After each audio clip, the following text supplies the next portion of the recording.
All right. Welcome back, everyone. My name is CF, aka Krelos, as most people don't know me. That is my squeaky chair in the background. And as promised, you may have seen this title card before, but I am today, or tonight rather, talking about the footage I shot at Sacanime with my 60mm camera that I showed off last stream. And boy, there's a lot to talk about here. I've already released the footage on YouTube. At least the in three well, I'll release the third version after the stream, but I've released the two versions, which are the outtakes and the finished. This is the best footage I could, or this is the best footage and best way I could even like improve the footage based on off of what I shot. Like, yeah, I don't know. I don't know even where to go with this, but um, I think what I'm gonna do is I think I'll play the finished version that I uploaded first, and talk over it, and then I think I will show off the because I'm thinking I wanted to do that and then do the outtakes to show you an example, but I think it's better if I just show you the raw footage. So after I show you the finished version, I'll show you the unedited. And by raw, I don't mean like um uned like I said, unedited, but like it's not it's the full footage that but still edited for, like, and it's still the image is still edited to like make it more readable. Because trust me, they're oh boy, like when I first got the footage back, it was no good, no bueno. Like I thought, like, oh man, this is all gonna be blank. I shot four rolls and like paid too much money just to get all this, um, just to get all this um, developed, just so it can come back blank. But honestly, I would have been more mad if it came back blank because it's a lot of money to spend on four rolls of nothing. But I'm glad there's some images in there that you could at least read. I'll also talk about some of the problems I had with the transferring because it's still a tricky process to do if you don't um, go out of your way to pay for a a transfer or um, laboratory to like digitize it for you, which they will do a much better job than the way I do it. I literally am doing it the way folks did in the 80s and maybe early 90s, which is at home, which is sorry, I was up for ASMR, which is you grab a table, you put your projector, um, your little transfer box, which is literally just like a box with a white screen that you point the projector to. That screen is then reflected with an angled mirror, and then you point your video camera, most likely a VHS one, um, into this other end that has like a magnified lens on it to like magnify the image. So, and of course, you can just zoom in to like get a better shot or whatever. So, but yeah, that's the Tenchik I use. It served me fairly well with all the expired films. In fact, I've gotten some decent images and whatnot out of those, but I used a different transfer box, and maybe just because I didn't really do any like editing or like I didn't really work with the image in the previous ones I've done. Maybe like like some of the things don't show up. I think it's also just a product of how faint the image is. So, but we'll see. We're let's But anyways, without further ado, let's do this. So, all right. Let me go to my this. All right. Okay, maybe that's not what I want to do. Hold on. There we go. Boom. All right. So obviously copyrighted music. I use Taiko Oniki's 4 a.m. and then a cover of the song "Fantasy" by Meiko Nakahara. That was covered. That again, it's a cover by I think she's a VTuber. I'm very bad. Ibiki Kayumi. I was looking and she did a pretty good job. So, and I'll talk about why I chose those songs. But right off the bat, this opening is a reference to the opening from Mean Streets, which is one of my favorite Martin Scorsese movies. So, let's do this.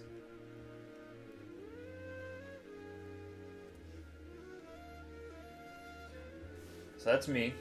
This is shot on day one. I literally actually wrote in Sharpie, not Sharpie, in dry erase marker on the mirror I'm using.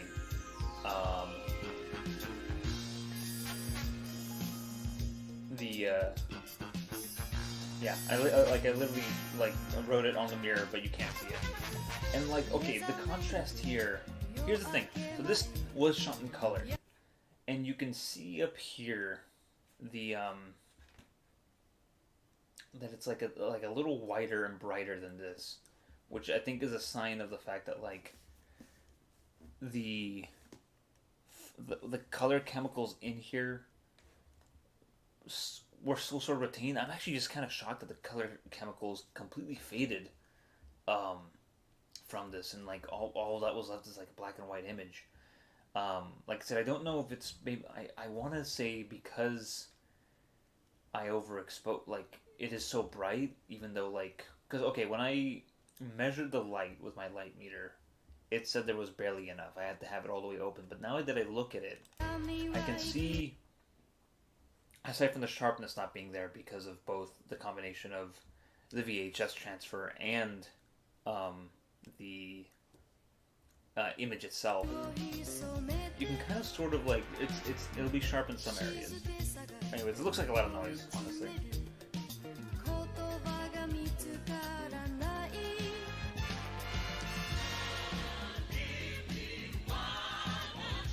And again, you can see like the white, you can see like various degrees of like white, mid-tones, and darks. But yeah, like I had to really jack up the contrast on here. I had to really jack up the levels to get something readable. But I'm really surprised that all the indoor shots were so much good. Okay, I'm gonna pause right here, and I'm gonna be a real creep for a second. I'm gonna also great Scarecrow cosplay here. This. Also, what a cursed image right here. This Shy Gal cosplayer. It was very good. She did such a good job. But this is the first time I felt like a real creep. And that's because... yeah, I'm about to explain a little bit. Hold on, I'm actually...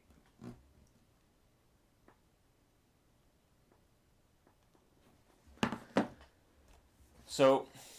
I mentioned how panning up and down. So my the first two people I recorded or I filmed with my camera were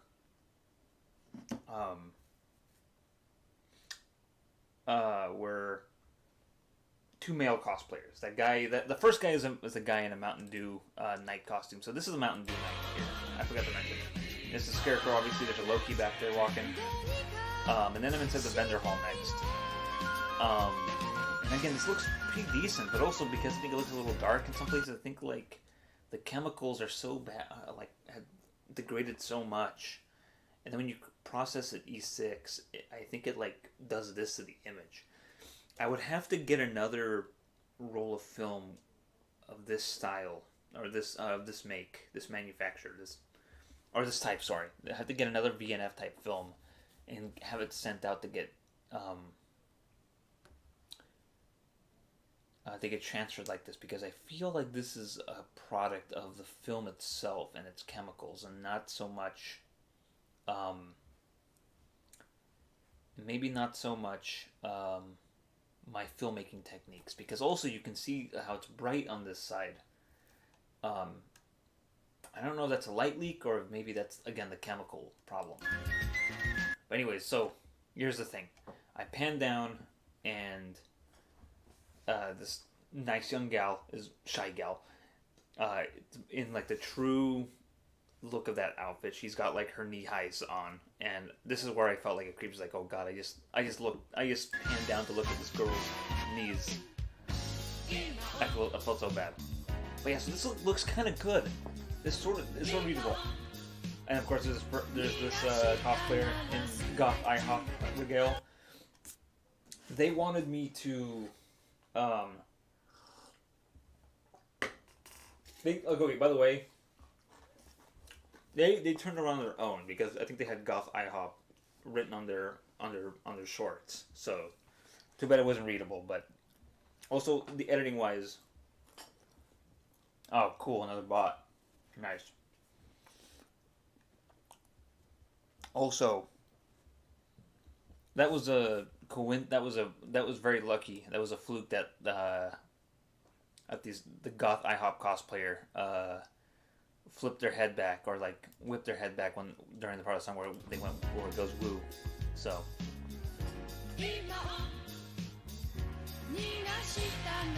Again, such a good cosplay and ruined. Okay, Gura cosplayer.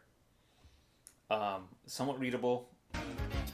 So you can see the shoes and everything, the hoodie. And she was there like all 3 days. A trio of Bowsette, Boozette, and Chompette cosplayers here. Looking very good.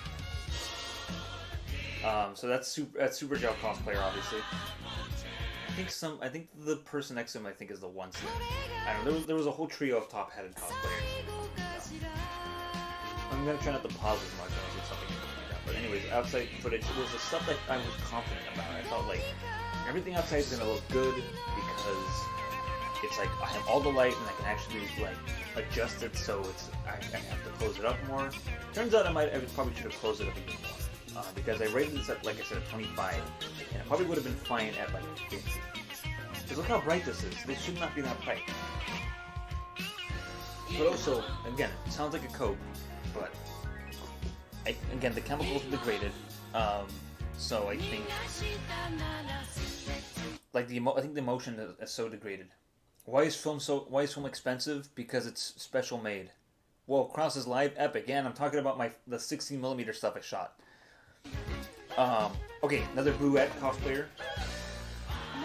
And she's one of the few cosplayers that actually did something. Oh, Master Roshi right there holding two Hoot Hoots. And what do you call a pair of Hoot Hoots? Amogus.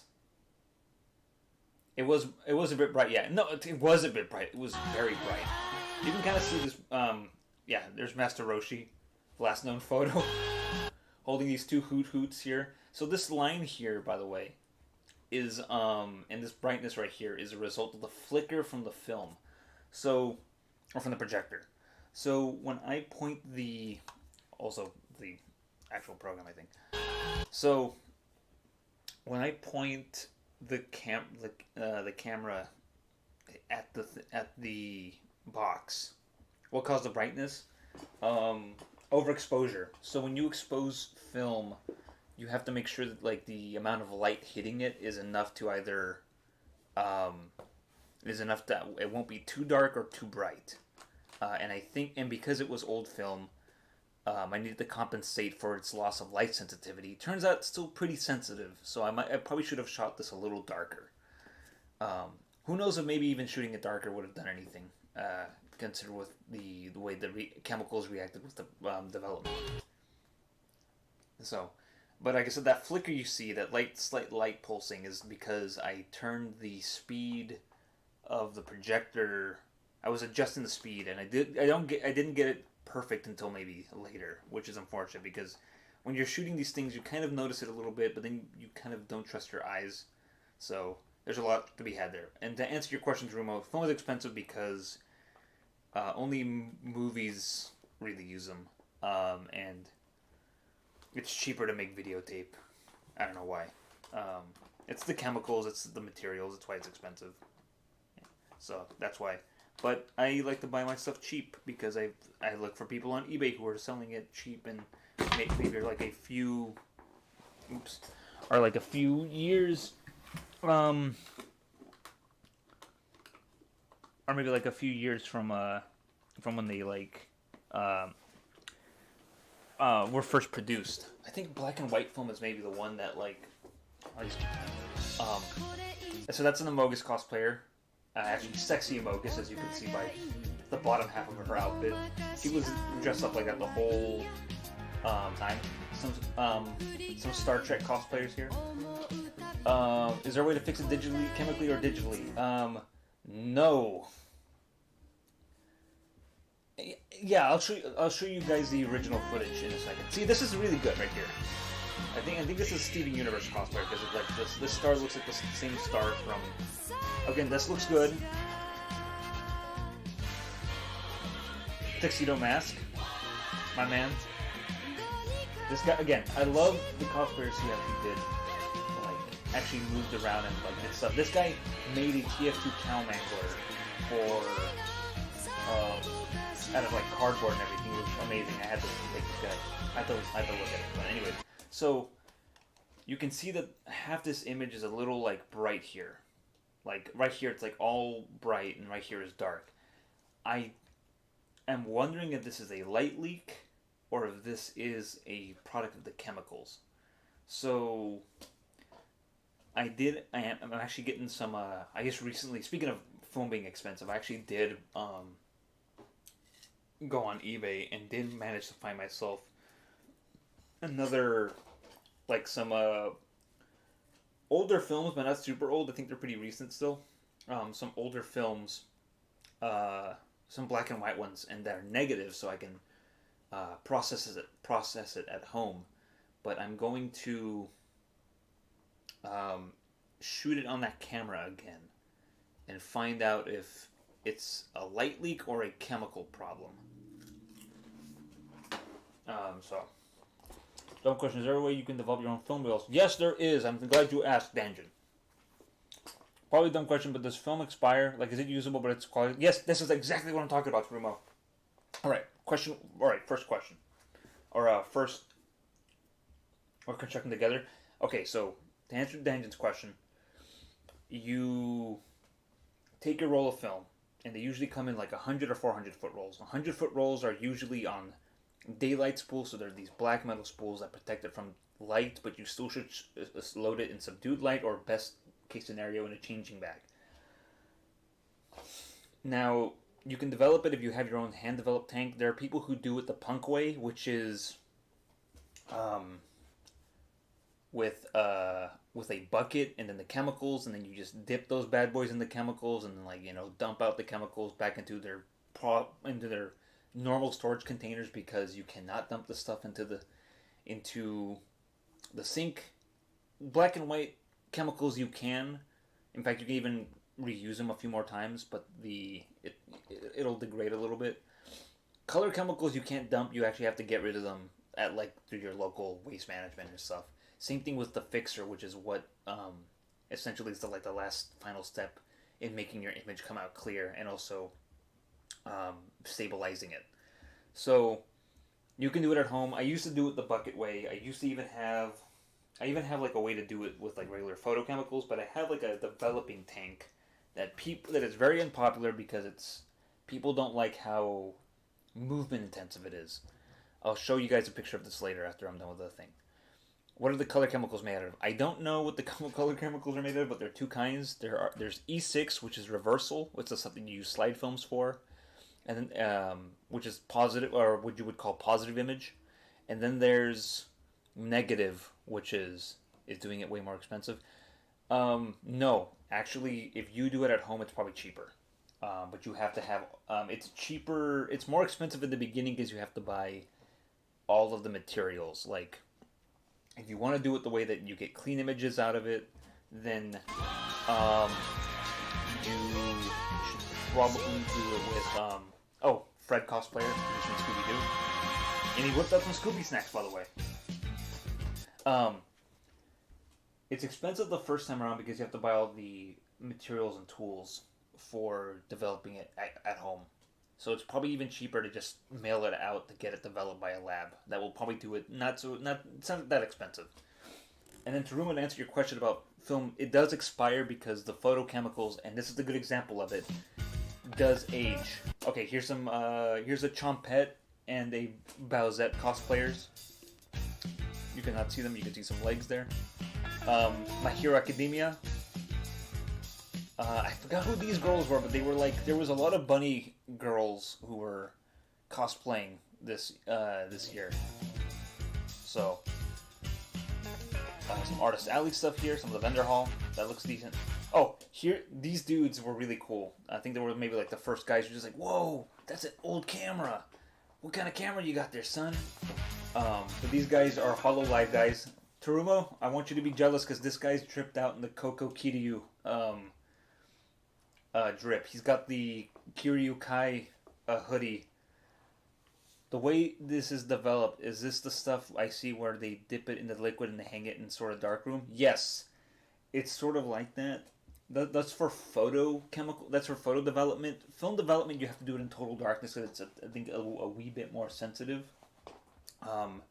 That's where you need your like developing tanks, and it's sort of recommended you don't even have like those like amber lights or like red lights, unless it says that it's blue sensitive, in which case you could probably load it in those lights. I have like a darkroom light that I managed to find and luck out in at a Goodwill, so I do use it occasionally when I need to do it. But anyways, back to these guys. These guys were cool. He has the plug-in Asakoko type, as you can see. There you go. Look at that. Come on. Anyways, the HoloLive fan. There you go. There it is. This guy was dripped out in Coco gear. What a legend. Anyway. Furries. I like the beginning of the video where you move the camera towards the lens. Is it that a reference to anything? Yes, it's a reference to the movie Mean Streets by Martin Scorsese. That's how it starts. It's one of my favorite openings of all time. I'm balding. Okay, the dude also said he got that, he got his Coco drip like the day, like, I think the morning of, the second day of the convention. Like, it finally arrived to him, like, that morning. It's just like, I'm taking this to the con. Fuck it.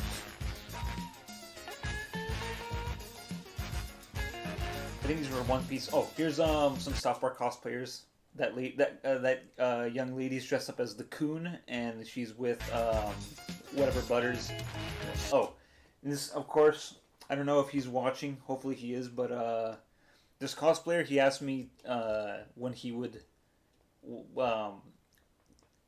show up, and this is him. This is that dude who showed up last week who's the Angel Dust cosplayer from Hazbin Hotel. I wish I could do him more justice, but there he is in all of his glory. So, very cool. Forgot what this guy is, but he's very cool. Duffman and Super Mario next to him, you can kind of see him. I think this is a Resident Evil kind of character. You can hardly see him, but he's there. More furries. Some of the furry footage, because they're so colorful, I think shows up better, but yeah. Also probably asking an obvious question, but I assume this film is no longer produced. No, it's not. Oh, that's Tav, by the way. There he is. We're shooting each other. But no, this film is no longer produced. Actually, this film is video news film. So it's film that was produced to be shot for like TV shows and like news. So, and according to some of the olds and ancient ones across various 16 millimeter. Could you produce your own film? I have, Danjin. All my old student films. Those were film productions. And yes, you could, but it requires a lot of money. Actually, Danjin, you know what? You know how many friggin' people have produced their own films out of their own pockets that are like weird vanity projects? Neil Breen is a good example. Most people will just shoot it digitally. That's the cheapest, easiest way. But before then, you had some weirdos in regional areas like Florida and the Midwest, Wisconsin. They would just buy up a bunch of films to show locally, at their local drive-ins. But anyways, also, you can see some Tav ass right here, right there. But no, it's no longer produced, and the chemicals, as you can see, are very bad. Because this came out black and white, and it's a full-color film. My Hero, the Spider-Man meme. Oh, Foo Fighters. No, I mean like making your own strips. No, you cannot. You cannot make film at home. Um, Film is usually shot on some kind of celluloid base, and you cannot buy the chemicals to do it. You literally have to buy it from a film manufacturer. So, Foo Fighter cosplayer from JoJo. These inflatable dinosaur fucks that I love. Look at these guys. Also, a pretty great cover of Fantasy. Sans? It's Sans! Also, I saw no... Sorry, that was Papyrus. I saw no Sans, but I did see... Can we store these in a vault? My film was actually stored pretty well, and I had it... So when you buy film, if you're not going to use it, your best option is to put it in your fridge. And if you don't have room in your fridge, put it in your freezer. Because if you store it in cold temperature or lower, you're going to preserve it. In fact, if you freeze it, you preserve it longer. So I froze this film, and it looks pretty decent. Is there an alternative to using cellulose? Okay, first off, they don't make nitrate anymore, Danjin, because it bursts into flames. That's why there's so many lost films. It's all nitrates. No, that's for the beer. No. No, that's for the beer. Well, too bad. You can either shoot film or have beer. You can't have both. That's why most filmmakers are cocaine users or use cooled drinks. So, Doctor Doom, great Doctor Doom cosplayer here. Did a low angle shot, but the sun was behind him, so I had to go back and see him. Some dancing dinos here.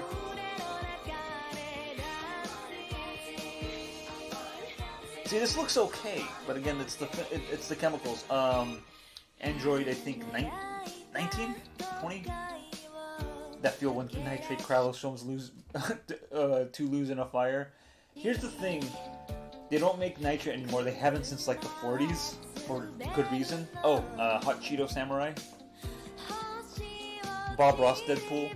And no, it's all safety. Actually, in fact, if you buy old film, if you go on eBay and look for old rolls of film, it literally especially like motion picture film, it literally says safety film, which means like around the 40s and 50s is when they start putting safety film on the boxes, because to let you know that this won't burst into flames if you hold it near like anything. Oh, that's supposed to be Caesar from JoJo. Beast Boy. Captain Picard himself from Star Wars. There was a third day. There was this entire weird dance group of girls, just like that were just like, I don't know, jamming in this one area that they kind of took over. More furries.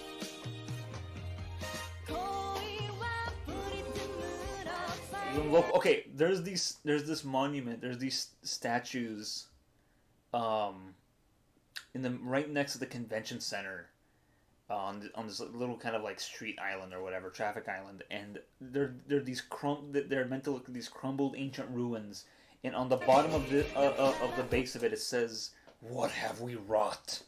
Yeah. So I wish I could have read better, but it would have been funny. So like, that would have been a great joke in it. This is what Sacramento looks like. Oh, Patrick Stewart. You don't mean Stuart Patrick? Best Genus. I wish I did him more justice. Rogue. Theoretically, is it still possible to buy nitrate film, or is it straight up illegal to purchase? No, you cannot buy nitrate film. Because most of it, I think, got destroyed after they realized, like, oh, we don't have to shoot with this stuff anymore. They got rid of it, and if you do find it, God save you, it's probably not, it's not illegal to purchase. It's just, it's not safe to have in the house. Especially if you have it near a bunch of oily rags. So, this is what Sacramento looks like. Give my boy nitrate film. Old retro Flash. I saw this cosplayer twice. This weird, like, dog-faced security guard of the baseball bat. I don't know if it was a Five Nights at Freddy's thing or like some furry thing I don't know. Maybe it's the Beastars. What's her name from One Piece? She was fun, because I told her to do something. She's like, oh, you caught me off guard. I don't know what to do. So she just started randomly walking towards the camera doing random things. I wish you could see her better, but that's a Chompet cosplayer here. She had the chain and everything, swinging it. If it's that flammable, like the smallest thing could ignite it. Kind of. Oh. This is Spider-Man Noir with his Rubik's Cube. Very awesome cosplay. Wish I did it more justice. A random World War II officer. Liked him. This guy dance fighting with this Triceratops. Is there something to use materialistically as a substitute for film? Something different? No. Celluloid and acetate and whatever other film base we have is the best we got. It's not super destructible anymore. It's still, you should take care of it the same way you should take care of anything, but it I like this guy. Honestly, this is like the reason why people want to shoot digitally now, because one, film is expensive. Although I would argue digital is just as expensive, because you do have to buy all these like storage, like you have to like store, you have to buy all these like hard drives and everything to store it. The cameras themselves and the memory cards, all the SD cards are expensive, so it's not. I don't know. I feel like it's not as like. I guess you can save money by just deleting stuff you don't want anymore and then reusing the same memory card, but I don't know. With the lack of materials, could all of this be lost one day? Not if you take care of it right. And there is not. I don't know. Like, it's made from the same kind of plastics. If people stop using plastics and stuff, I guess it could be lost. But people still like the look of film. People still like to use it. People still shoot on film. So, it won't go away as long as people still want to use it. And there are people who are like salvaging it and like not salvaging it, but like making it available for like amateurs and enthusiasts who maybe don't want to break the bank. So it's still, as long as people are still making it, like Fujifilm and Kodak, as long as they're still around. Even there's plenty of places too, in like, believe it or not, Eastern Europe, like FOMA, they're still making this stuff. Jesus. So I have footage here of Jesus, prove that all your religions are wrong. He was real. Some Mandalorian. Saber were here to tell me what kind. Michael Myers shows up, and this is where he tried to murder me, so I had to run. So this is me running away from Michael. So you can see a little bit of color there, and you can see the blue sky. And that's alright, and that's end of part 1 there.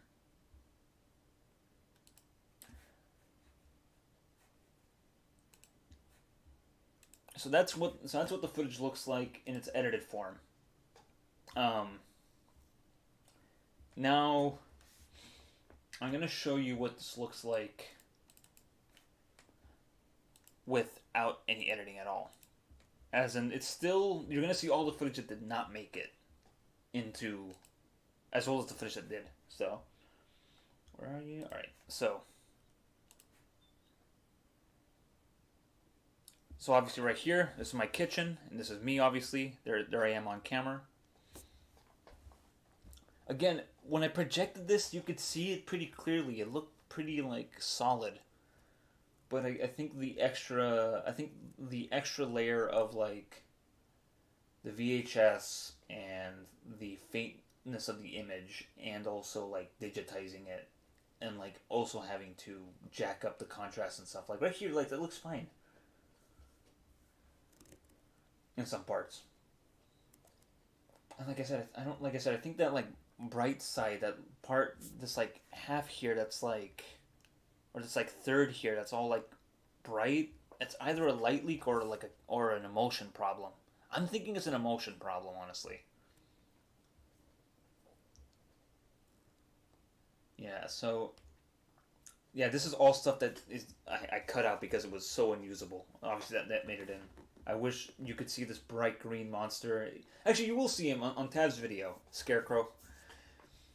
Um, a lot of people were pretty game when I approached them about it. Shy Gal again. Again, it was when I felt creepy. When I panned down to her like stockings, that's when I knew it was like, oh god, this is gonna be creepy if I keep doing this. This gal was dressed up as Daisy May from Animal Crossing, the goth IHOP cosplayer again. I don't know what this was. Is emulating the 16mm look in opinion a bastardization of filming? I thought about doing it, but it doesn't feel right. I do. I think putting fake film scratches and stuff is cheap and a cop out. If you want to shoot on film, make the effort for it.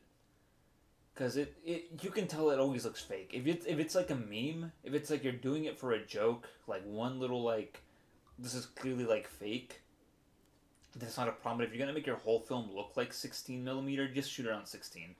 Because everybody's gonna look at like, because the thing is, making it look like 16, like you're putting a filter on it, and the filter is essentially gonna like put the same fake scratches over and over again. By the way, this was a Waldo cosplayer. I asked him to like dip down below so I can find him, you know. And these people were just dressed up as like weird Mossman stuff. So yeah, if you're gonna do it as like a joke for like like a flashback or something for like a few seconds, it's fine. But if you're gonna do a whole thing because you're trying to emulate it, this was a Doc Ock cosplayer, by the way, the Bouette cosplayer again. Um, then yeah, just shoot it on like film. Also, and if you're worried about it looking too expensive, honestly, bots. Yeah, I know. Honestly, your best option might actually be to shoot it on 8mm because 8mm is cheaper than 16 because it's half the size. Um, the Super 8 cameras, depending on the Super 8 camera. No, if you're gonna, like I said, if you wanna do something serious with it, I would go the extra step. And like I said, there are budget friendly options, man. Like it's not a fortune to shoot on 16. Like one roll, like again, if you go to Film Photography Project, they have a lot of nice rolls of film. Doesn't 16 look better? It's better because it's obviously like the graininess of it. Okay, 16 is even then like half of 35mm, you know. But 16 looks better, obviously. 8mm is grainier because you're literally taking 16, cutting it in half, projecting it bigger. So the grain and the sharpness. Okay, this is a Catwoman cosplayer that did not show up well. Um, the Fred cosplayer again. I'll show you guys a good example of what I mean of it. So, Chompette and Bowsette again. I forgot who this was. Again, you can't see it very clearly. Oh, that was this Dick Dastardly cosplayer. A shame that he's lost. This guy was wearing a Bara t-shirt, which is great. From the Great Bara compilation. What was it called? I forgot what it was called, but it's a meme between me and Tab. I'm gonna check some 8mm real quick. BRB. Danjan, if you're gonna do that, go like I said, go to Film Photography Project. That's a good starting point. Of course, eBay also has it. Coco Kiryu drip right here.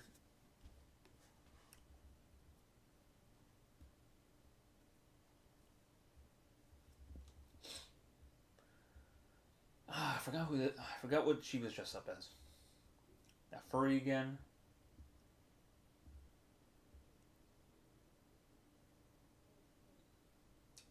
Again, other stuff I don't remember.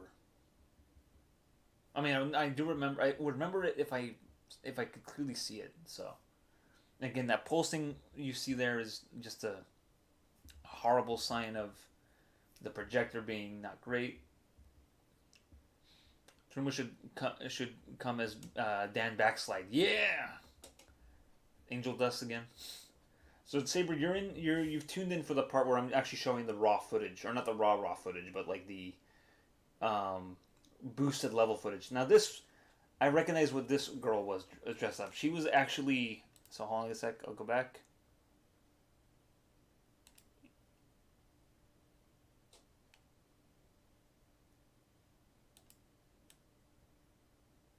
Angel Dust again. That dude is cool. I think one of the first few people who were like, "Oh, that's a really rad camera." Duffman, of course, as I said before. So this gal here was dressed up as Sailor Moon mid transformation, and it's a shame that you could not see it because it was very colorful and awesome. Anka from Animal Crossing, can't see it. Also, some Resident Evil stuff here. I think it's Resident Evil or it's Flood. More furries. Honestly, I would like to see Terumo cosplay. I wouldn't mind it. Just have himself immortalized on 16mm, transferred to VHS, and then digitized. You can say that it captured his soul 3 times fold. And then there's a faint image you can see kind of here. I don't remember what this was of because you can't really see it, which is a shame. More downtown Sacramento. Saber, you're probably familiar with all this now because of your visit over here.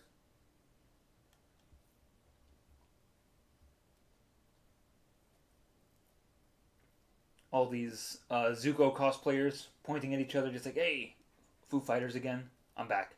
All right, did you go to Film Photography Project? Because I was going to say, Danjin, go to there. They have a good example of some pretty... It doesn't look too bad. It's not too bad. It's not too bad. Like, the main issue is finding a camera that works. 8mm cameras, I like the grainy look more. There you go. The main problem is that 8mm cameras, the regular 8 stuff, double 8, Papyrus, that stuff, those are much more from Animal Crossing. You mean Zone? I'll kill you. I'll get you. Oh, Jesse and James and Meowth. A shame I couldn't get them. They were very cool. Doctor Doom himself, actual footage. The real Doctor Doom showed up, and then immediately blasted me with his magic here.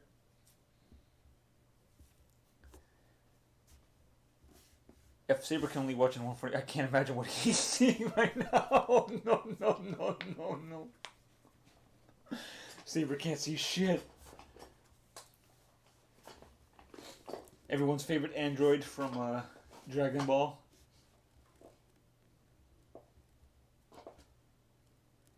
That Cheeto Samurai. Hot Cheeto Samurai. No, but I was going to say sub to them. Deadpool Bob Ross again. Caesar! All I see is colored blobs. You're not missing much.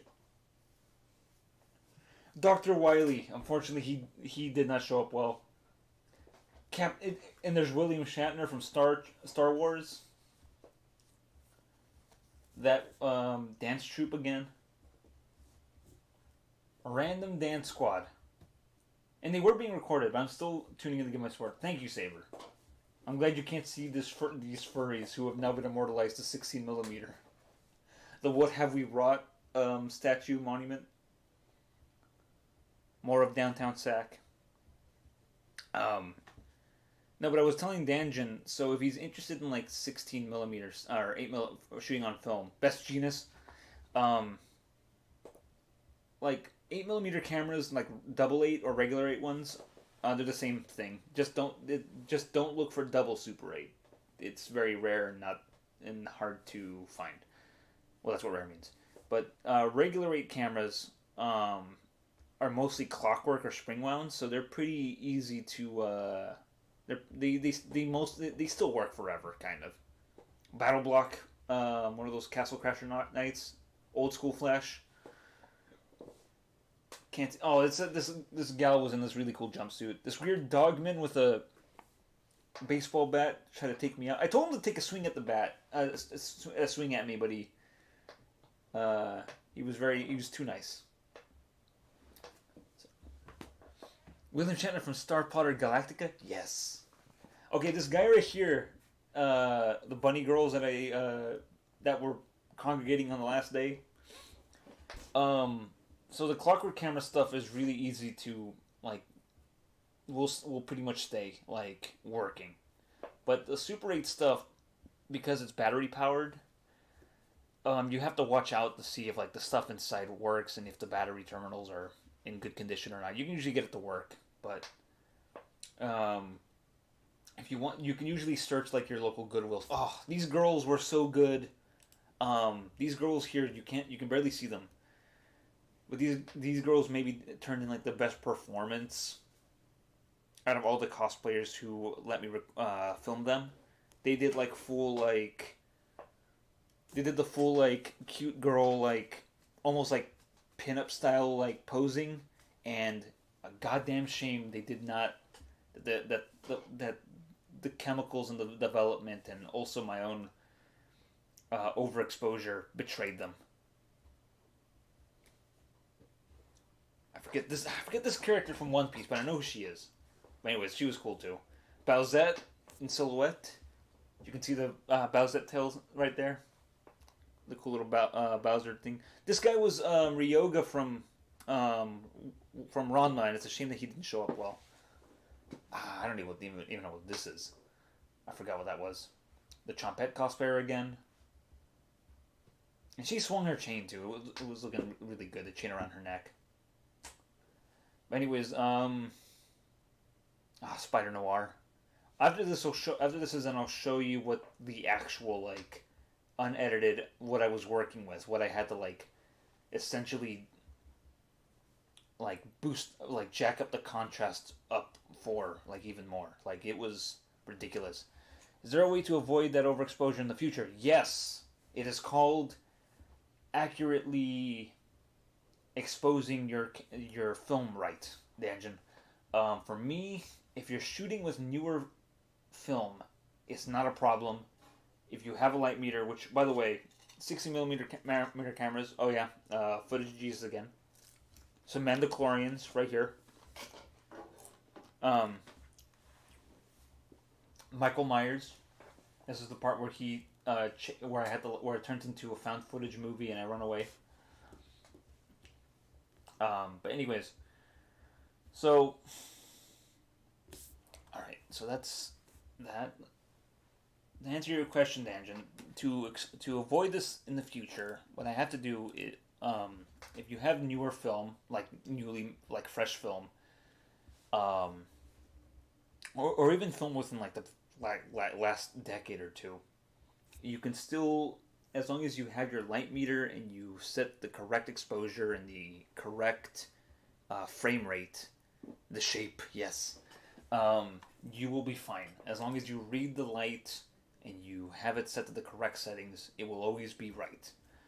Now, in the case of what happened with this film, this is a very pure and simply a case of me not rating it correctly, because this film is from the 70s, late 70s, early 80s, probably. So I had to rate it at a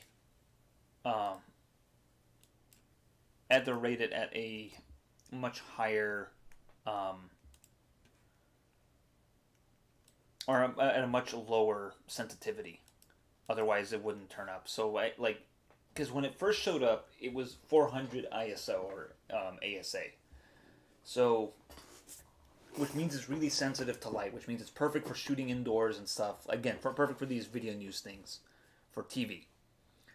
So you look at it and you rate it, but because I guess the idea is for every decade you change it, you rate the sensitivity down. So you go from, I guess you would go from 400 to 200 for one decade, 100 for the second decade, 50 for the third, and 25 for the fourth. So 80s, it's been 40 years. I thought I would be safe by putting it at 25 ASA. I probably could have rated it at 50. If I put it at 50, it might have been, wouldn't have looked so overexposed. But I think it's also, you have to grapple with the idea too of the chemicals being jacked up too. Like, it's not the chemicals that the lab used. They use the correct chemicals. They couldn't use the correct chemicals, but those same chemicals, those modern ones, do work, but you won't get the correct results because they don't make those chemicals for that film anymore. Anyways, here is the actual raw footage shot from my transfer box on my VHS. So this is what it looked. This is what I worked with. So this is what it looks like originally, and I would even argue that this maybe looks better than what I did. Possible, yes, but that's the risk you take when you're shooting expired film. Black and white footage its sensitivity is goes down slower, so you would do that by half. So like every 2 decades, you would rate it down. See, this looks a little better actually. I think if I just maybe color corrected it a little bit. But this literally is, or not even color corrected it. Like this is the raw footage right here. I think if I shot, I think maybe even if I do like an edit with just this raw footage, it might have looked better. Honestly, what do you guys think? Do you think this looks better than what you got in the finished version? That looks better. Yeah, honestly, now that I look back at it, it kind of does. And I hate that I went with. I thought it looked too faint, and now this actually kind of looks better. Fuck. Now I'm mad. Now I'm gonna be up all night, working my ass off to get this in instead.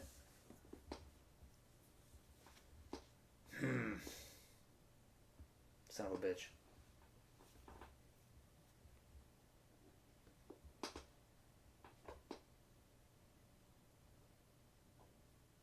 You can kind of see images here. Gura.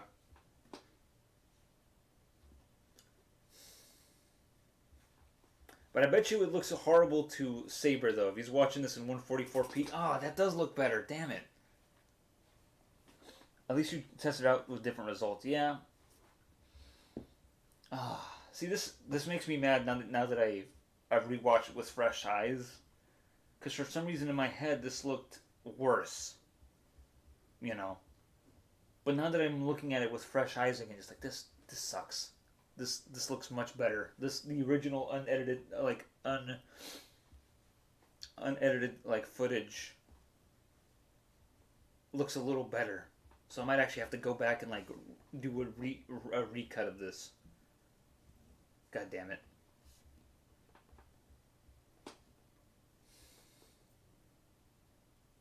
Even Master Chief looks better in this.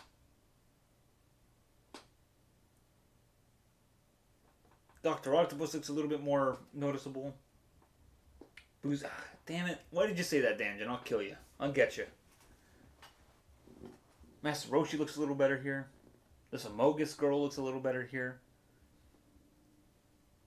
That's it. After the stream, I'm gonna have to re-release that video. You know what? I'll do two versions. I won't take down the other one.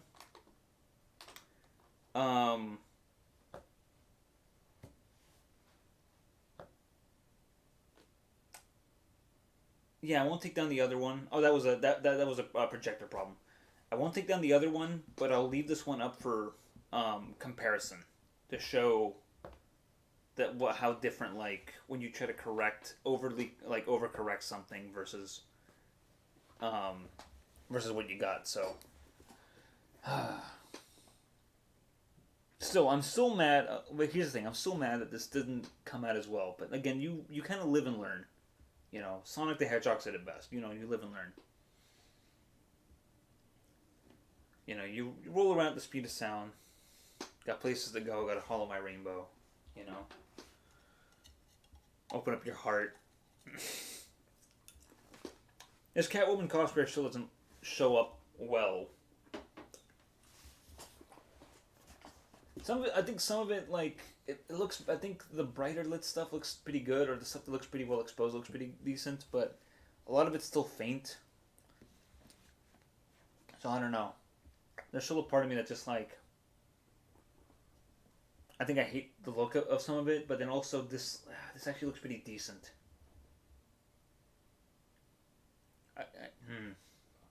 You know what? I'll commit to that. I will go back. Yeah, Awooga. There's some Awooga right there. Um, God damn it, Danjan, you're right. This does look better. You know what? And there's the Curio Cocoa drip guy or Cocoa drip guy. Terumo said he mauled it when he saw this man, with all, with great reason. Yeah, you know what? Yeah, I will do that. I think I will make a a second version, so I can present it for comparative reasons. But most likely, the early version will be the less preferable first pass. This will be the second pass. Yeah, even you know what? It even looks a little bit more filmic too. Like, look, this dude looks even better here. Shame. Duffman looks better. You can kind of see you can still kind of see Mario there.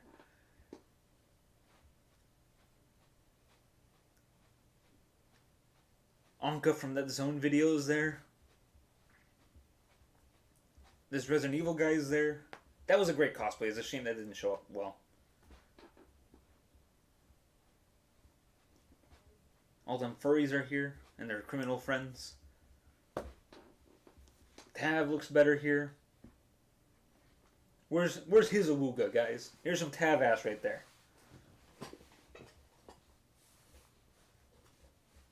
Shake my head. Won't even give old Tav a proper Awuga.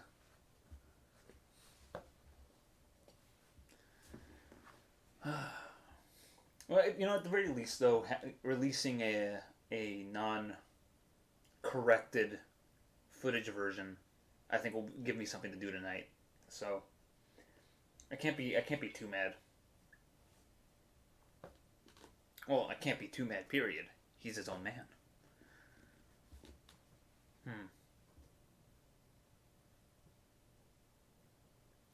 Tav ass? A Flood cosplay would be neat to do. Lots of body horror makeups to do. Yeah, that would have been cool to see. These dancing dinos are good. Yes, you missed out on some nice good old fashioned Tav ass. Oh, okay, this right here is a Solid Snake cosplayer. And it's a shame that he didn't show up. And there's Papyrus again. With the scariest skeleton face. I love that. Forgot what these dudes were. Again, if I think also if this, like, even if this were like dark or whatever, if it were in color, you could tell. You know, I think the color would be a big thing. And of course, this Doctor Doom cosplay, I'm so blessed, is in like really great shape. So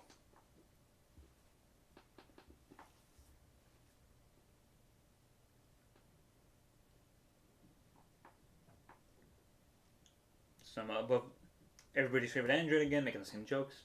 I can't be too mad. Scatman to me was, I'm a Scatman.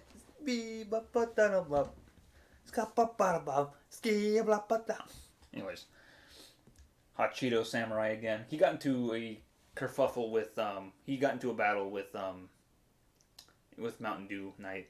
Caesar! Beast Boy.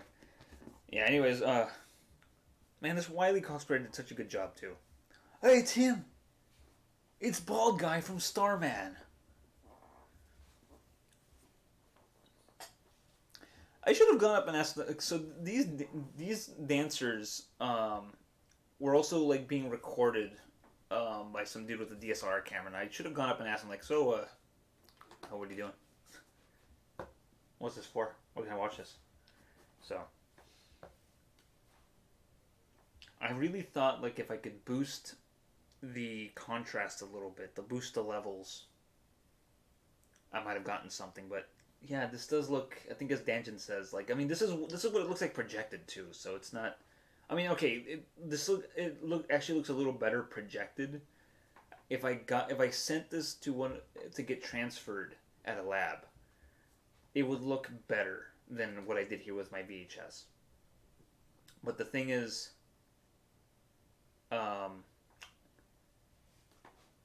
it's a lot of money for footage that looks like this. You know, even if I got it properly transferred and whatnot, like it's still too much money for like footage that looks like this. That is like very faint, you know. So I think that problem remains. Like this isn't gonna go away. Like I can futz with it all I want, but it's still gonna be like I'm not gonna get great images out of it. So because I told myself too, like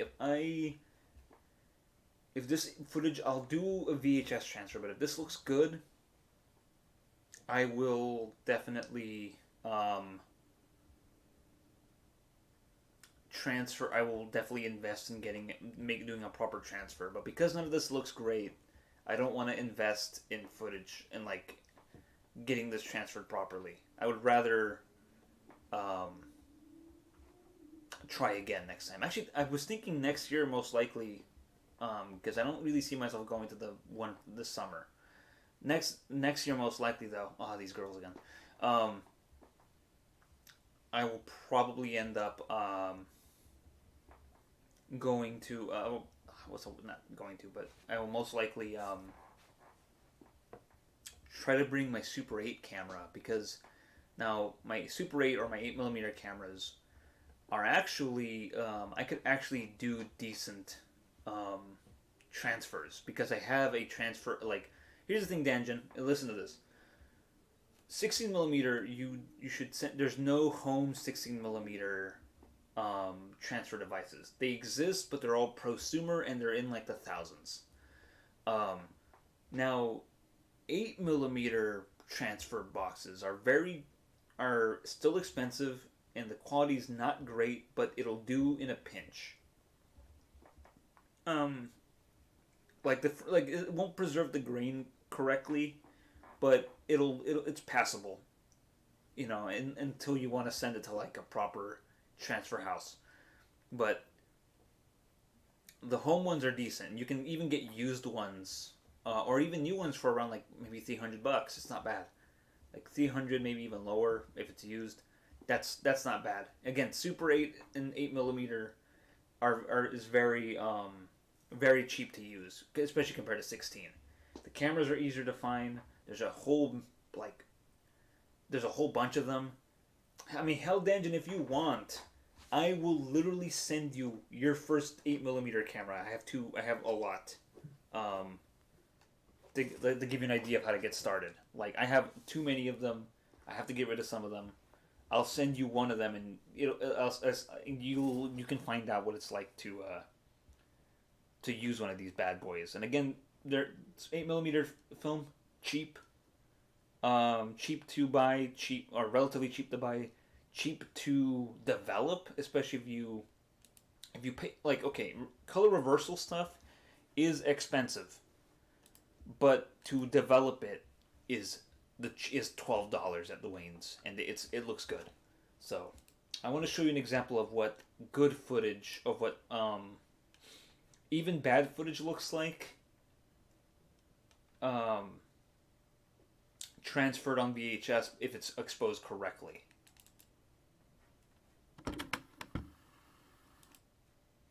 All right, so this is 16 here, and I'm about to show you. No, wrong thing. Here we go. Sorry, I was gone for a bit. No, I was just gonna say.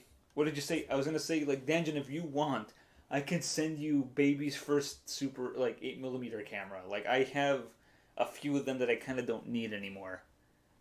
Telling you if you want an 8 millimeter camera, I will send it to you. I have a few of them that I don't need. I'll just mail them out to anybody in the big fellas Discord who wants one.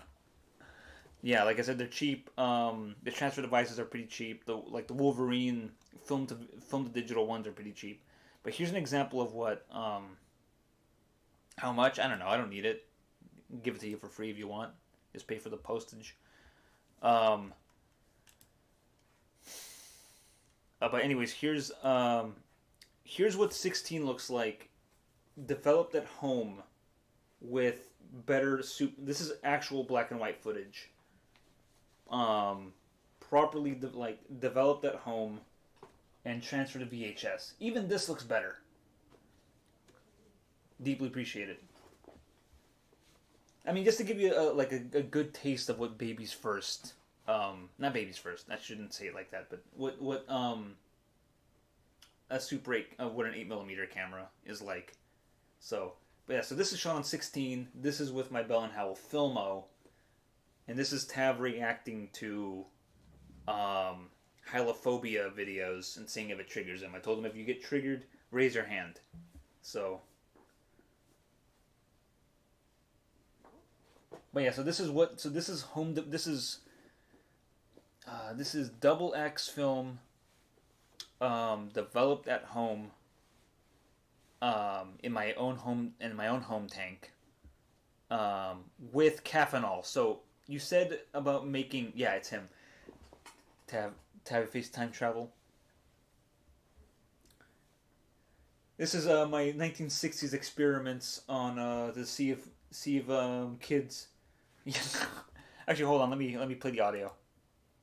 Were like essentially like unnerving or like creepy. I think a few choice ones were, but a lot of them were like.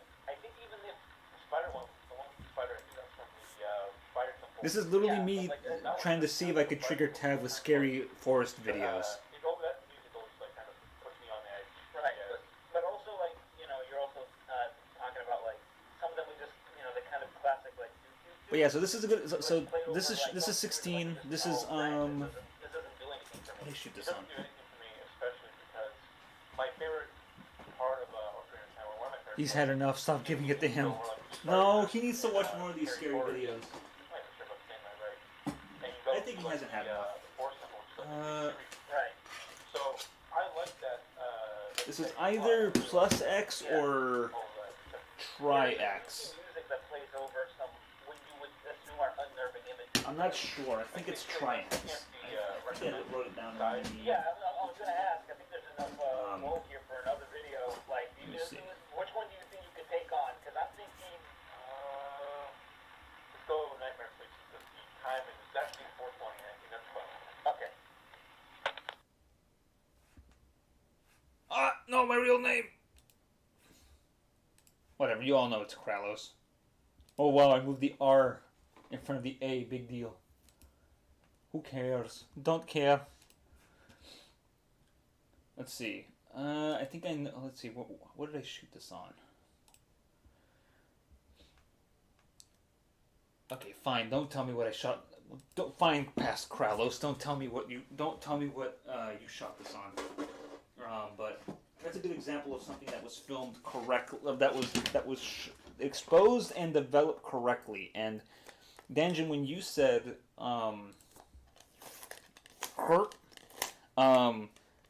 when you said like making your own stuff, you can make your own developing chemicals at home. So doxed, whatever. If you go onto my channel for even like a second, you'll know my name.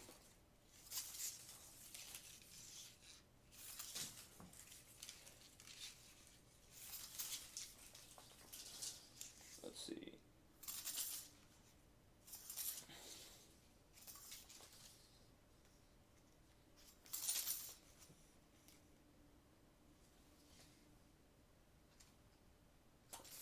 Sorry, I'm looking at some film stuff. I don't think that was the Plus X. I think that was.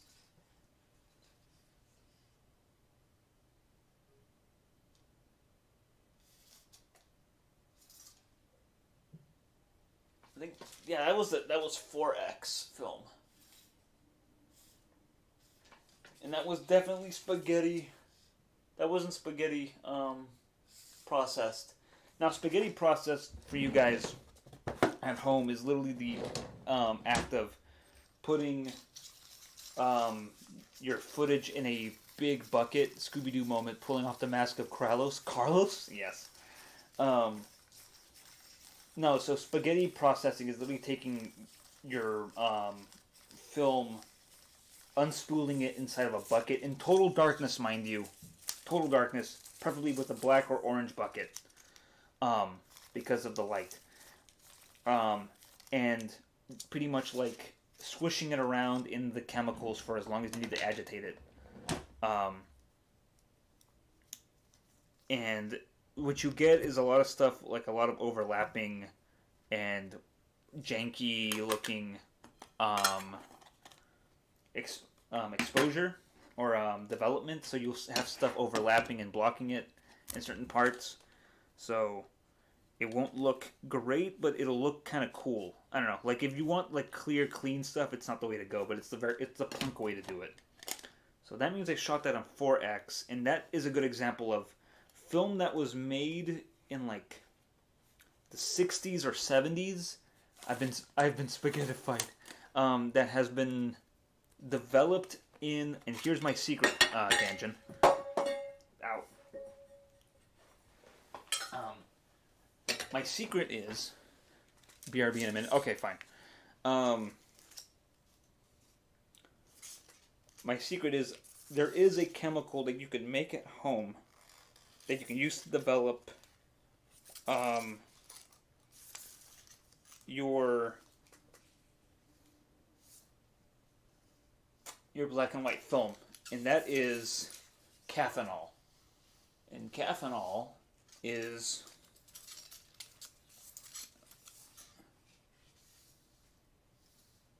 maybe it's not the 4x either. What is a 4x? It's a boob light. Haven't I transferred this at all? Sorry guys, I'm just looking at this. I'm trying to find that tab footage to confirm that what I shot that on. It might be double X. But anyways, so it's not the 4x either. No, it is. You can see Princess in it. Okay, I can see my cat in there. No, so black and white chemicals are cheap. In fact, the reason black and white is so cheap is because the chemicals are cheap and the making it is so cheap, which is why black and white is often, although considered artsy, it's also considered budget. If you shoot a film in black and white back in the day when you could shoot in film, it's because you couldn't afford color, because color is more expensive to process. So you shot it in black and white. And it was less of an artistic choice and more of a budgetary choice. That you could then explain that it was an artistic choice. You can bullshit it into an artistic choice. But with that being said, this 4X actually kept pretty well. I'm surprised. That being said, the chemicals to buy for it come in like little powder packs that you can mix at home, and they keep for quite a bit. So they're pretty. If you're looking for like budget ways to like develop it at home, you can do that, or you can do what I do, which is mix it using instant coffee, washing soda, and vitamin C powder.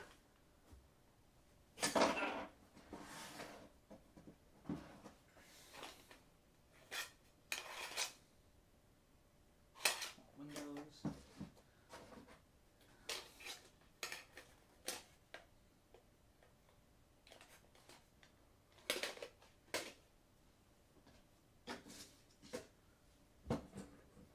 Okay, here it is. Okay, so I did shoot Tab's thing with double X negative. So, alright, mystery's been solved, guys. Tab's, that video you saw Tab was, shot was double X the whole time. So, which is a very good negative film to shoot, as you can see. Alright. Got a lot of these. I still got 2 more rolls of film that I need to process at home, but I'm out of instant coffee, so I gotta go buy some of that so I can some of that cheapo stuff so I can develop it.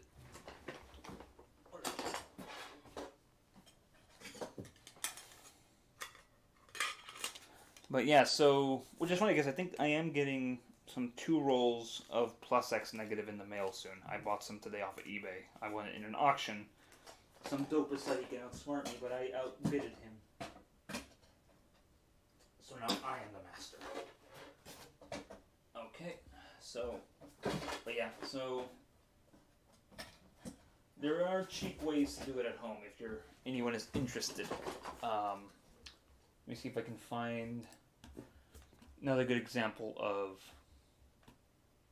stuff that you can shoot on 8mm but then develop at home. Okay, here's a good example.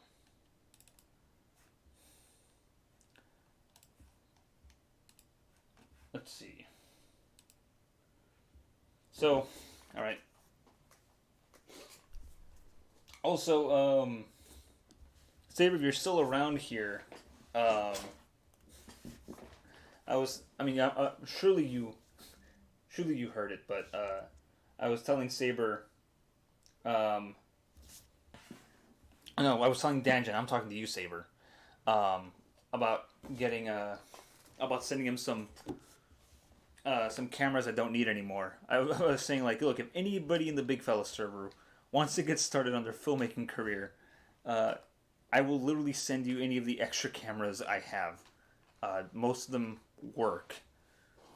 Actually, I'm actually considering offloading a I'm actually considering offloading a camera that I have, or two 60mm cameras that I have that I don't need anymore because they don't work and they're too expensive to get fixed and they're broken. So I'm gonna auction them off of eBay to hope somebody goddamn buys them.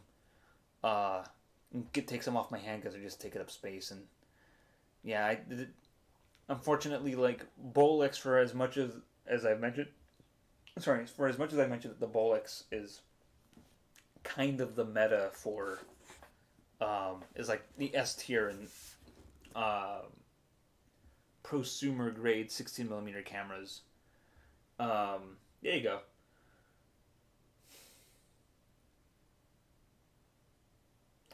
Uh, but yeah, so how much would 16mm cameras be? Depends. On the safe side, Danjin, expect to pay lowest around $100, but you could find some that are cheaper than that. Um, if I didn't do this footage stuff, the ones you're selling, don't buy them. The ones I have are I'm going into this. These 60mm cameras are from the Bolex company. Now, Bolex makes some very fine quality cameras. The one problem with them is that you cannot open them and fix them. I was thinking of streaming after this, but I'm feeling like calling it a day. That's fair enough, Saber. You know, just take it easy. So, no, Bolexes are notoriously hard to fix on your own, which is why you have to send them to um, repair places, and most repair places will not take non-reflex older versions of it. They only want to work on the newer, like the last version produced, which are the reflex ones, which are the ones that you can see through the lens. So those are a fortune. Those are a small fortune to own. The non-reflex ones are cheaper to get a hold of. The price is stupidly inflated by people who think because they're a Bolex, they'll sell for a stupid amount of money. The two ones I have that I want to get rid of because they're broken and do not fix them. Or if you want to try to fix them, by all means, it's right there. But there's some parts of it that are unsalvageable unless you buy another broken Bolex and add it to it. But like I said, these things are made like Swiss watches because it is a Swiss company. But yeah, here's an example of a home transfer using an actual like machine used for transferring Super 8 footage. This is not with a VHS camera. This is with the little home transfer unit that I got off of eBay one time. It's a used one. I think it's called a Wolverine film to digital converter. It's like it's a consumer grade thing. You're not gonna get the best footage, but it works. I mean, well, what more could you ask for? Like, this is fine, and this is shot with my Canon Super 8 film. So, Canon probably makes the best Super 8 films. They're up there in the top tier. along with it probably Umig and Nikon if you can find any of those. But Canon is like they made the best ones and they're very expensive too. So monkey. I could dox my address to you again for the Super 8s right after. Um, I'll send you one of each actually. I'll send you one 8 regular 8 and one Super 8. I'm trying to offload some of these guys. Monkey. I wish Tav were here. He would appreciate all this monkey footage. And this is color negative, by the way.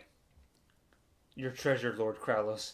You know, like, the thing is, like, I'm trying to get rid of this stuff, and if somebody's interested in even trying this out, I wouldn't mind gifting some of these things out, because it also frees up space in my collection. Super and regular. Super 8 comes in cartridges. This is Super 8. Also, Super 8, as you can see, has a wider frame. It's more what you would call widescreen, because the sprocket holes are slimmer. So you get more horizontal imagery. These are some great gorillas, by the way. Also, this is a good example of shooting outdoors without color correcting the lens. I shot this is with tungsten film. That would be fun to experiment. Yeah, like I said, it's cheap to do. Like just to get like one little get one roll, like pay for you know, still 4.3. It's a little wider than 4.3, but that's Super 8. Regular 8 is 4.3. It's like a complete square frame. So he would appreciate this monkey piss. Yeah, rest in peace, Tav. But he said he's out eating, which we all know is code for he's about to, buy the farm, the food farm. Let's see. That's another good example. Okay, here's regular 8 film.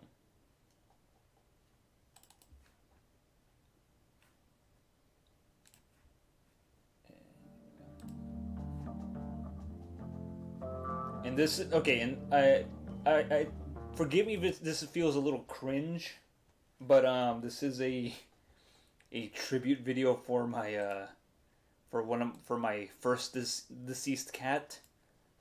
Before little Orly went up to cat heaven, my wife and I's first cat, Kit Kat, creatively nicknamed, also had to go off to the great cat box in the sky because of sudden health problems that these cats can get sometimes.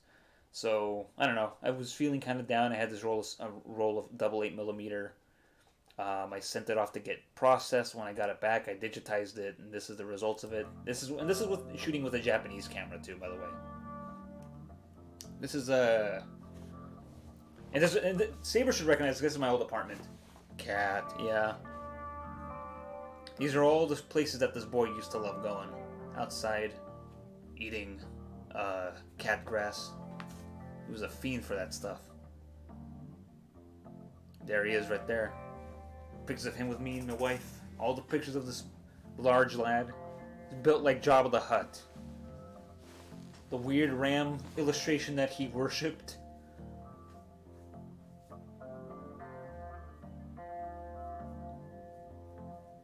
Oh, that's the thing I got from Sacanime. I think that I made this right after, like maybe a year or so after Saber came up to visit for Sacanime. So that's it. That was shot on regular 8. So now let's see. There is another one that I have that I could show you that is shot on that. Okay, there is a really rough 16mm thing I can show you. Best job of the HUD is Meg 61st job. Yes. No, there's some 16 footage I kind of want to show, but I know I would get dinged. I would have to super restrict this because it is kind of saucy. I'm gonna go hold my cat for a moment now. Hold your pets close. You gotta hold them close to you. You'll never know when you'll lose them. That was one of the hardest things I had to learn from that. So, anyways, not to bring down the mood. Okay, This is I'm going to show you an example of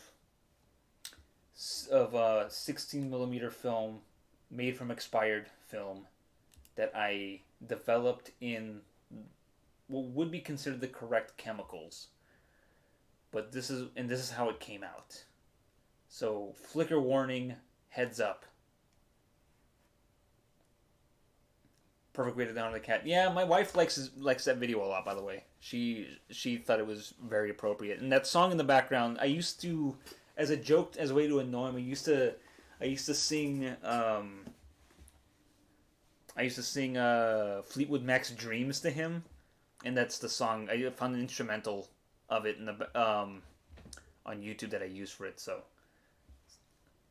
now this is 60 millimeter footage that I home developed that I did not shoot. This was footage that was already exposed that came with this like Pokemon broadcasting moment. Yeah, I'm sorry.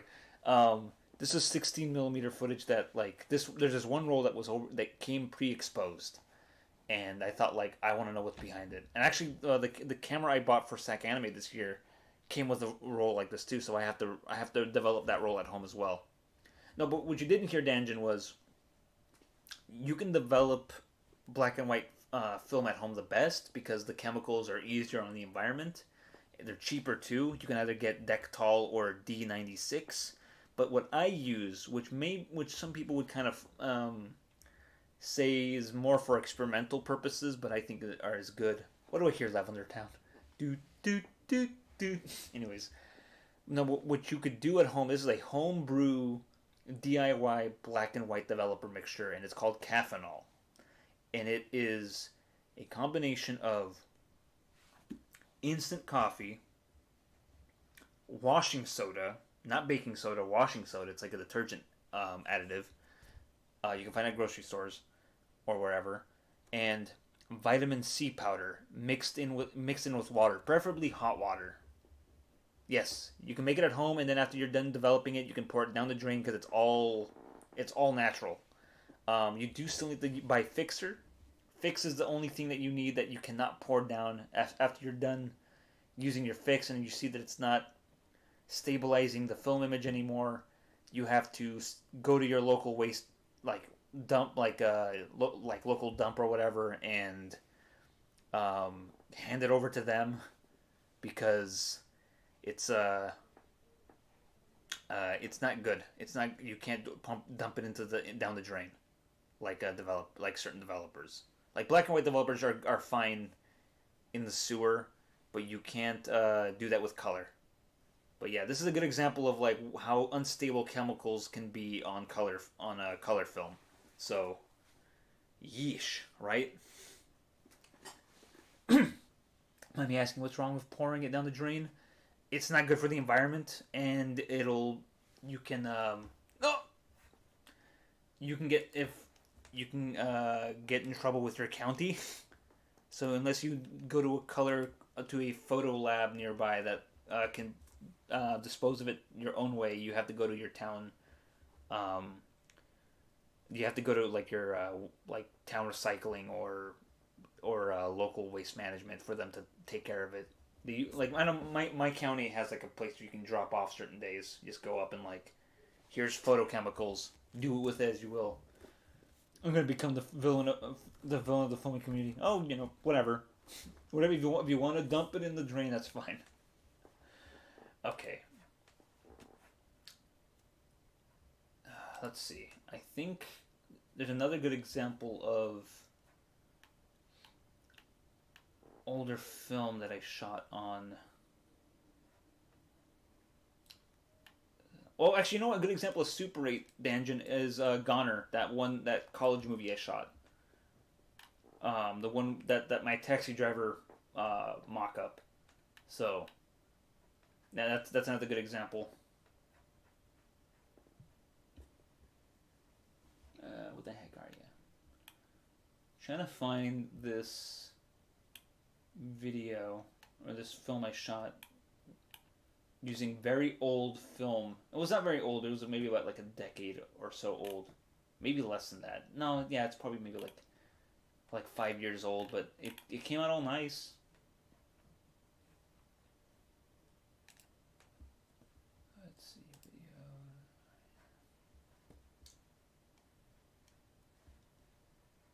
Let's see.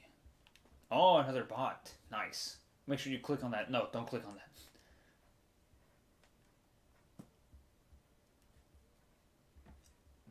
Okay, what the hell are you?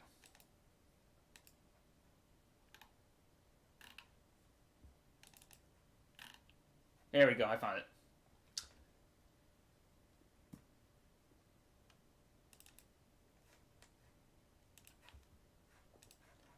And here we go. Nope, wrong one. Okay. So this is a color reversal film I shot in my local town. My back when I used to live in Chicago, in the suburbs, I went to a local like forest preserve that was nearby, and I just went to the woods and I just took all this like creepy forest footage. Hypothetically, if there was a text driver too, how would you think it would work out? I don't think it's even necessary, but it's a fun thought. It would honestly just be about Travis, like following up on Travis Bickle. Um, Paul Schrader is the only man, the original screenwriter, I would trust to even attempt that. Because if in the hands of any other person, they would most likely have it be about like Jodie Foster's character coming back or something and trying to like striking up a friendship with him or whatever, you know.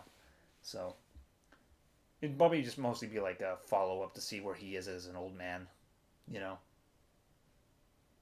But this short film has a point. It's called Waldgeist, and it's based on this German concept of finding finding the old man in the woods, or like wood ghosts. Essentially, it's this idea of putting faces, like these wooden carved faces on trees. So I decided to go into like my local woods when I lived in the suburbs in Chicago, and like finding anything that looks like a face and photographing it out of like in the bark. So Joden Torfus, I'd watch that. That's the only version I would watch.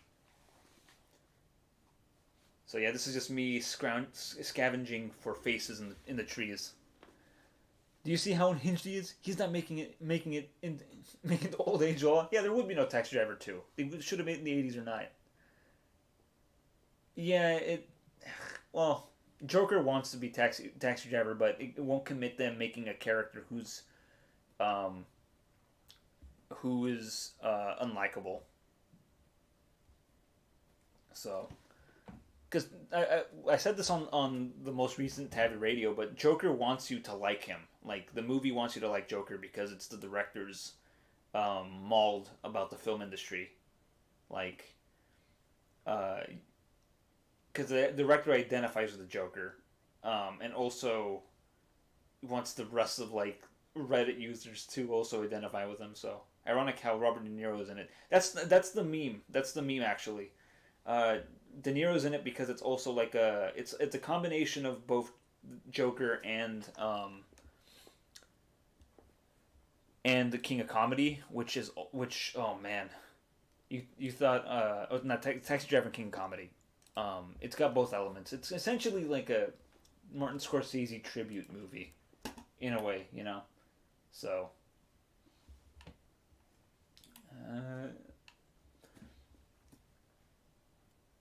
Actually, now that I got you guys here, though, I need to show you an infamous.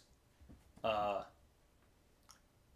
think before I close up the stream, I'm gonna show you my most infamous short film, the one that got me my reputation. And oh, actually, before I do that, I'm gonna show you my brief Brony documentary I made. That was like literally years in the making. Because I shot this in like 2010, no, 2012. And, no, yeah, actually like 2012, 2011, probably 2012. And, yeah, 2012 right here. So, this was shot on a on a film stock that I cross-processed at home using that coffee thing. But this is a good example of chemicals messing with the film quality. So this is, I kind of wish my Sacanime footage turned out this way. Actually, holy crap! That I I opened the can of worms. So, could you review my animations? Just an idea if you want to extend the stream. The new ones? I started because my son started watching it and sat and watched it with him, and suddenly I found myself Is that your first video? No. I'll show you my infamous one in a second. Episodes and started watching them all, and But this is this is a post-college documentary I made. And like I said, the footage isn't great. This is when I was still kind of trying to figure out how to make this stuff look good with this transfer thing. I feel like the story of Joker is one of many backstories that Joker himself has. To quote him from The Killing Joke, I'd have it be multiple choice. Yeah, the thing is, like, Joker is that, but also like again, like it commits so hard to like turning the Joker into like an anarchic, tragic and like sympathetic figure. You want him to feel bad. That's why they do all these. That's why the movie tries so hard to like have all this. Oh, the TF2 ponies. Try so hard to like make him like, oh, he's got a bad home life, and oh, he's got mental health problems. Oh, he's an awkward man. Clearly, every redditor with an unpunched V card on the internet can identify with this man. And that's the one problem I have with it. Is it feels like a fan fiction that like if the Joker saw that movie, he would laugh and say like, yeah, that seems about right. But he wouldn't take it seriously. But I feel like it's something that like the script was like written by like ripped off of fanfic.net. Honestly, net. So. The letter and like, oh my gosh, that really helped out. Like how Heath Ledger keeps saying, yeah, exactly. See, that's a good example of it, but also a very modern take. Like I said, my favorite Joker is the Jack Nicholson one. I like the more chaotic, like obviously criminal, like fun-loving Joker. I mean, not that Heath Ledger doesn't have fun. But his kind of fun is anarchic, whereas Jack Nicholson's more like, I want my face on the $100 bill, you know. But yeah, so Heath Ledger is good. He was good. What's he up to nowadays? Why hasn't he been acting lately? I can't explain this, but since then they've pretty much taken his cool, and I've told many. This is in Ohio, by the way. Same with Jack Nicholson. Yeah, I know what Jack Nicholson's doing. He's He's at baseball games, like Lakers. Yeah, he's at Lakers games all the time. You can't take life so. I gotta say, I gotta see these Lakers. Don't understand. Otherwise, I won't know what's gonna happen to me. Because they don't. They're just they don't. But yeah. Anyways, I wanted to just kind of skim through this to show you a good example of processing film in the wrong chemicals, as they say. But now I'm gonna move. I don't like how people need a Joker of all movies to expose mental health awareness. He barely does. Like, it's mostly just there as a way to like get the audience to like be on his side more. Honestly, like it doesn't even do that good of a job of like exposing it's like, oh wow, like this is obviously a problem, but then also like anything else. Yeah, you got. Is there a way to solve? No. Okay. All right, everybody. Get ready, because this also has some real copyrighted ass music in it. This was considered my college masterpiece, and you're gonna see some familiar faces. Screw this! I'm going to become so rich. Oh yeah, so Cesar Romero. Nice. The Joker you're meant to feel bad for is the flashbacks of Killing Joke. If they're even true. Exactly. So, alright. Ladies and gentlemen, my first full 60mm short film, the one that got me the reputation as the movie guy in art school, or the genre guy rather, and the one that was maybe the biggest hit in our presentation. Like, this was the crowd pleaser, by the way. My film was the crowd pleaser in our screening, my class's screening for our finished short films for the semester. So,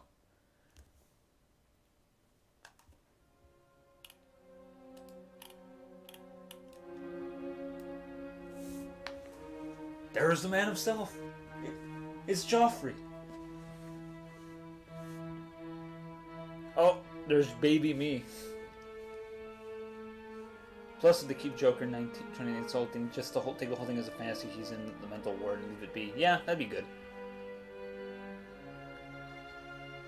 Grab the popcorn, boys. That is 19-year-old me.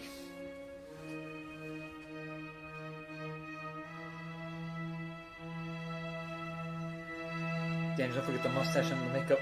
Yes! Betrayal!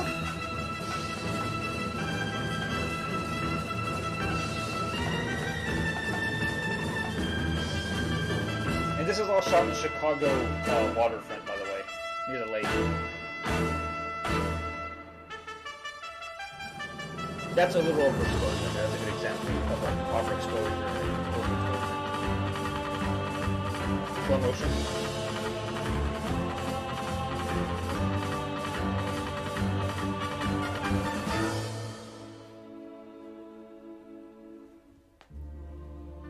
And saber wall. And this is hand cranked right here.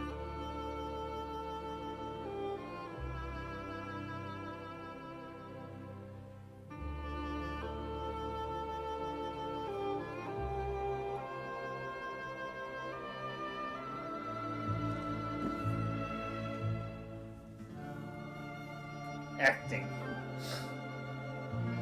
Early special ass effects right there.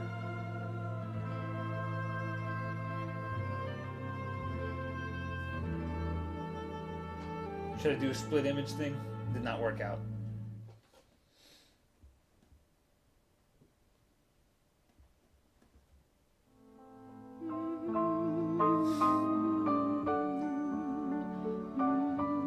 It was a setup. I was a hitman.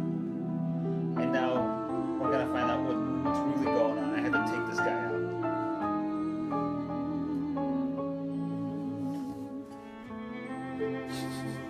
Gonna dump the body in the lake.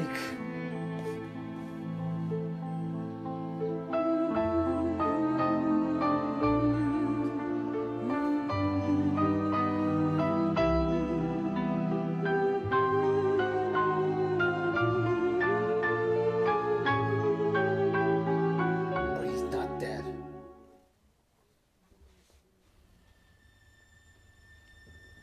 Some of the infamous so yeah, David's fight with me left me damaged in one eye. And I guess I'm just like a hitman who just like hangs out underneath like overpasses to like, I don't know. Looking back, I could have cut this scene because he beats the shit out of me for a long time. One more. I like how he's missing. Also, by the way, that's how my friend David dressed like all the time. Luckily, he looks like he could be a character in a noir movie. So, and that was chocolate syrup for my blood. We covered my face up with more chocolate syrup than actually showed up on film, which is disappointing to see that it didn't look as good. So.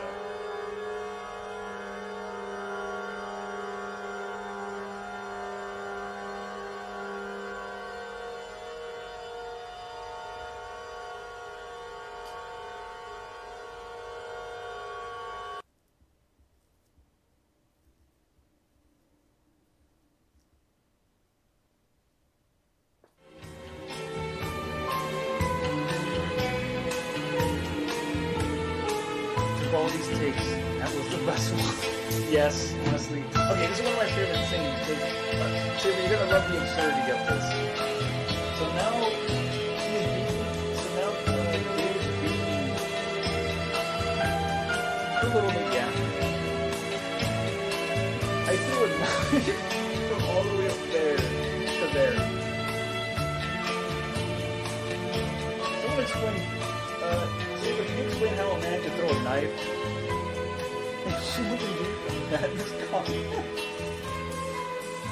Also, one of my teachers, when I showed her this, she said, you pick very unusual angles, because you pick unflattering angles, bizarre angles, because that was not an angle you would have taken for her. You can practically look almost up to her skirt, which was I don't know. I wasn't thinking of it at the time. I was just like, this is the best one I could get to get everything in the shot. That's good exposure right there. I like that. Looks like a Greek statue. But yeah, so the plot is this guy. By the way, David's dressed up like Joffrey from Invasion Radio. That was his regular clothes, by the way. No, but so this man gets set up, almost dies, comes back, beats the hell out of the hitman who attempted on his life, only so he could. Oh, and here's the plot. I'm a gun and a knife man. There you go, Saber. This is the plot. Turns out they were lovers.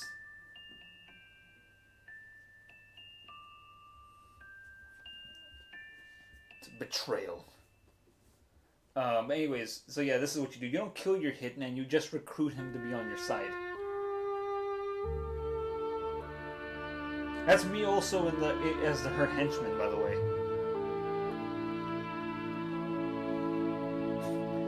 So, for these fight scenes, David and I had to swap. Also, these are all in camera, by the way. These are not done in post. These are in camera editing techniques. And also, I sprained David's wrist when I jumped at him like that.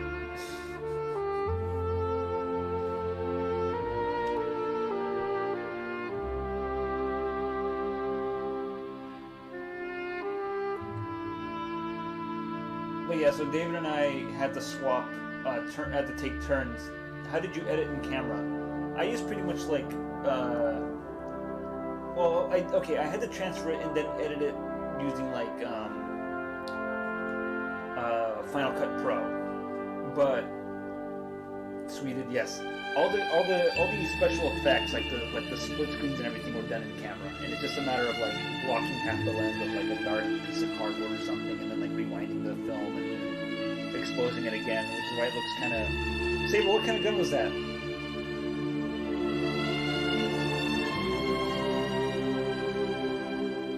But anyways, David and I had to take turns being henchmen. Also, I'm lucky my old friend Barbara has like these fine fur coats for her to be like this mall. What is Dane? Got him. Truman would be proud if he saw this.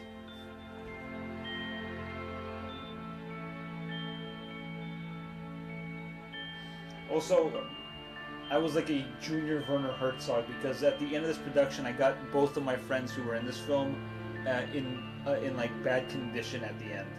Because my friend David here, who I'm about the gank, he broke his wrist when I jumped at him and he punched me in midair. And then my friend Barbara ended up getting sick because of the cold. Because we shot this in like February or January, so in Chicago. And I'm the only one left alive.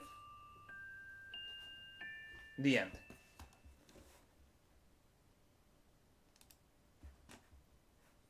Wait, on. You need a good cast. There you go. Doxed. Every one of them. But yeah, that's the film that got me like, oh man, oh wow. Wow, what a crowd pleaser, wow. What year was this shot? 2009? 2009. Yeah, I think it was 2009. So. Oh, wow. Look at what year this shot. I didn't put the year. That means it's in public domain. Please.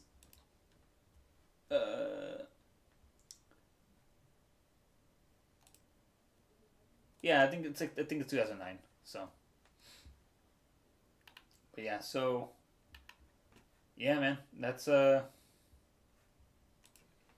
was my most infamous movie. So now I want to show you guys some quick things about developing film at home so you can know. Danjin, this is the kind of thing I'm using.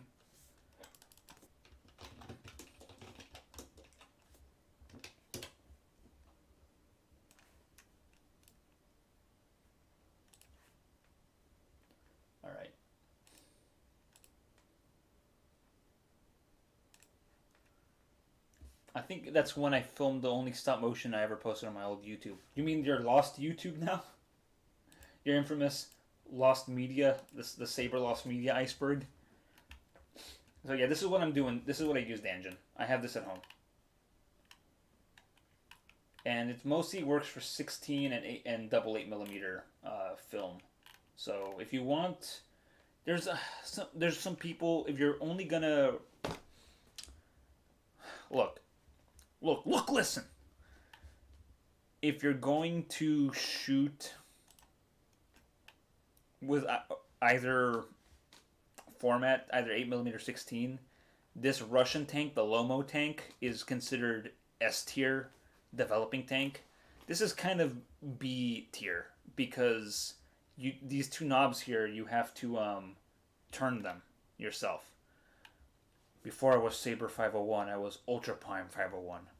Aw. Saber, what? I want... Would that be the... on the sky level of the Saber Lost Media Iceberg? Saber's original name? But no, yeah, the Lomo tank is what you want. If you want, like, one of the best friggin' developing tanks. The only thing is that there's not a lot of them being sold in the States because they're made in Russia or the Ukraine. So if you want to get one of these, you're gonna have to go on eBay and like get one off of some Ruski. So look at this guy, the best film developing tanks, huh? So he probably has some good advice. I don't know, but yeah. So that's the way. This is what I use, and it's been reliable so far. Whereas, and then Caffeinol is the thing I told you about, developing it with the coffee stuff.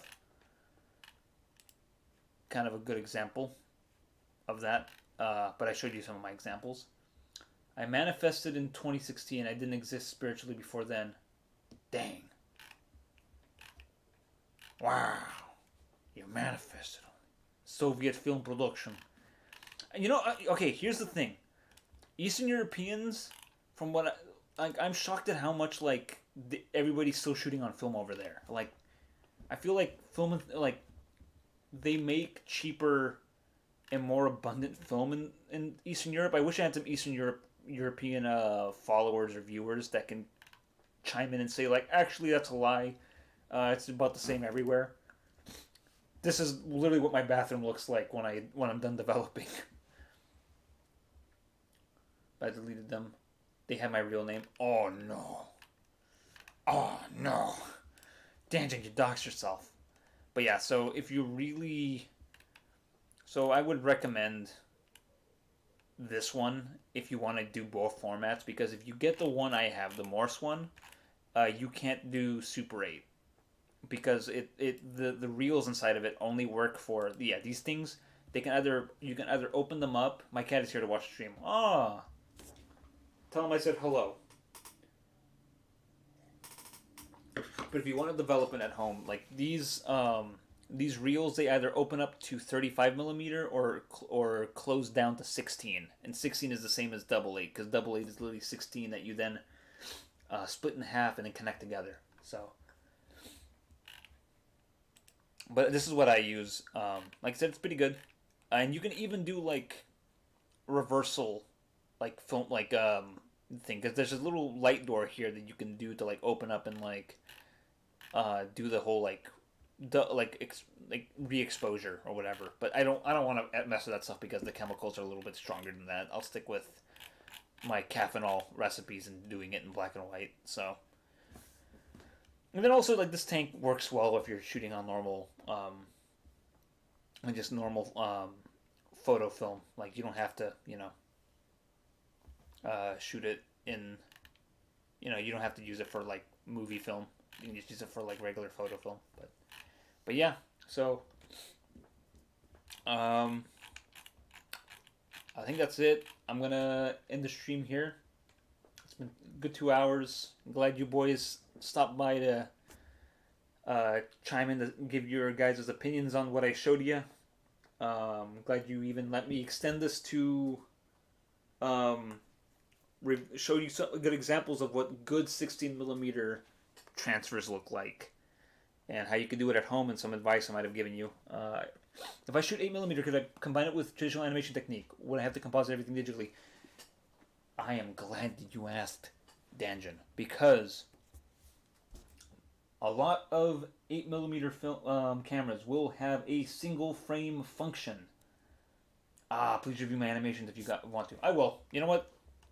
Let me do that. Let me reset here for a second.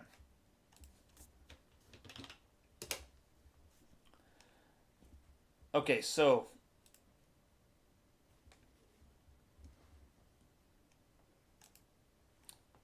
if you like, most cameras have a single frame function for you to do animation with.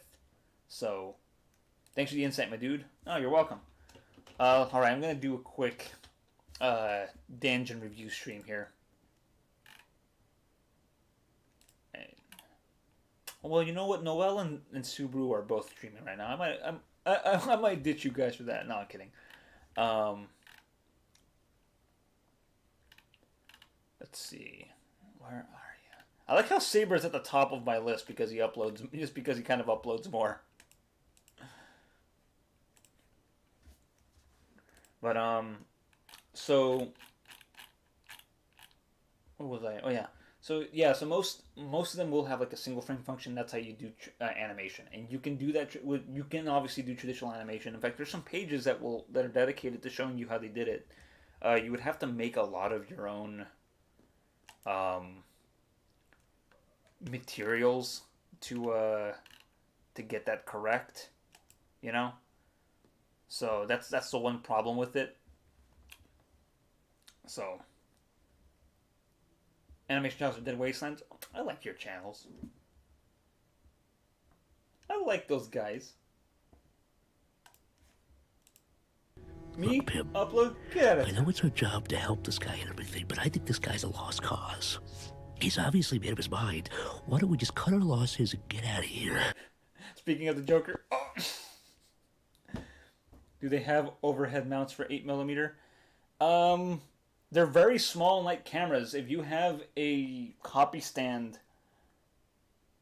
you could probably do that way. Saber, you'll appreciate this.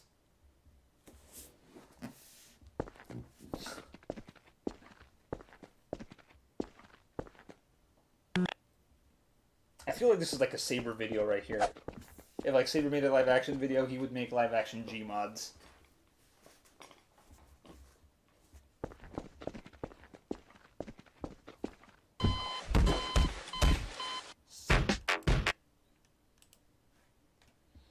Alright, hold on. No, I did a little bit. I did a little bit of trolling for you there, but let me IRL.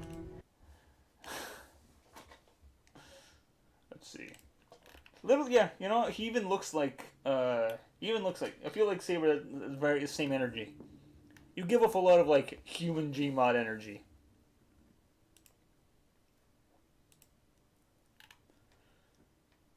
All right, here we go.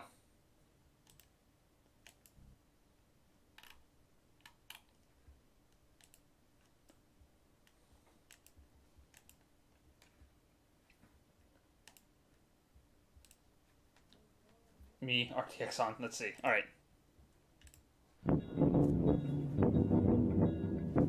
Fun fact, if anyone remembers, I made LA Saga 2 while I was blackout drunk. I remember that.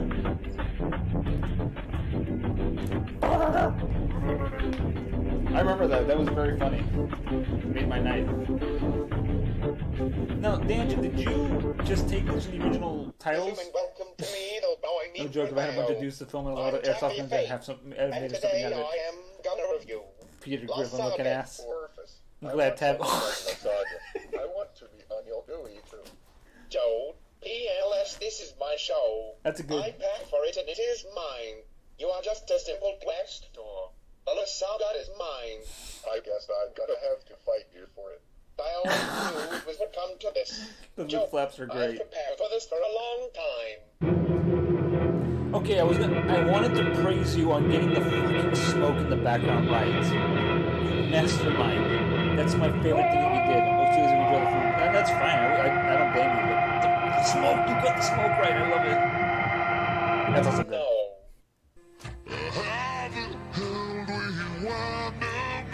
looking like an enemy stand user. Yeah. I think this is before I added all the rumble Anyway, noise. it was my review This is for before the rumble noise Sagan. stuff. The sauce was okay and the pasta was crusty. 7.5/10. John, what do you That's a think? good transition there too. Again, these like wipes, these like little oh god, what these kind of wipe transitions, you know, are pretty good.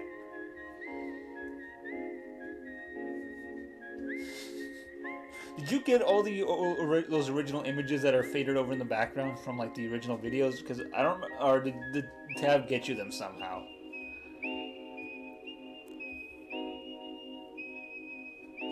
Yes.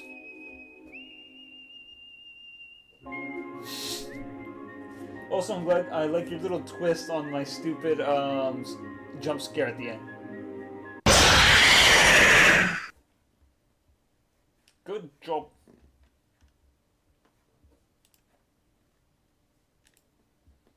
How I sent you the source material. Yep. And they've been through. Oh my god. All right, here we go. So, Turma, what you're saying with your with your tirade is that you forgive white. That's not Saber.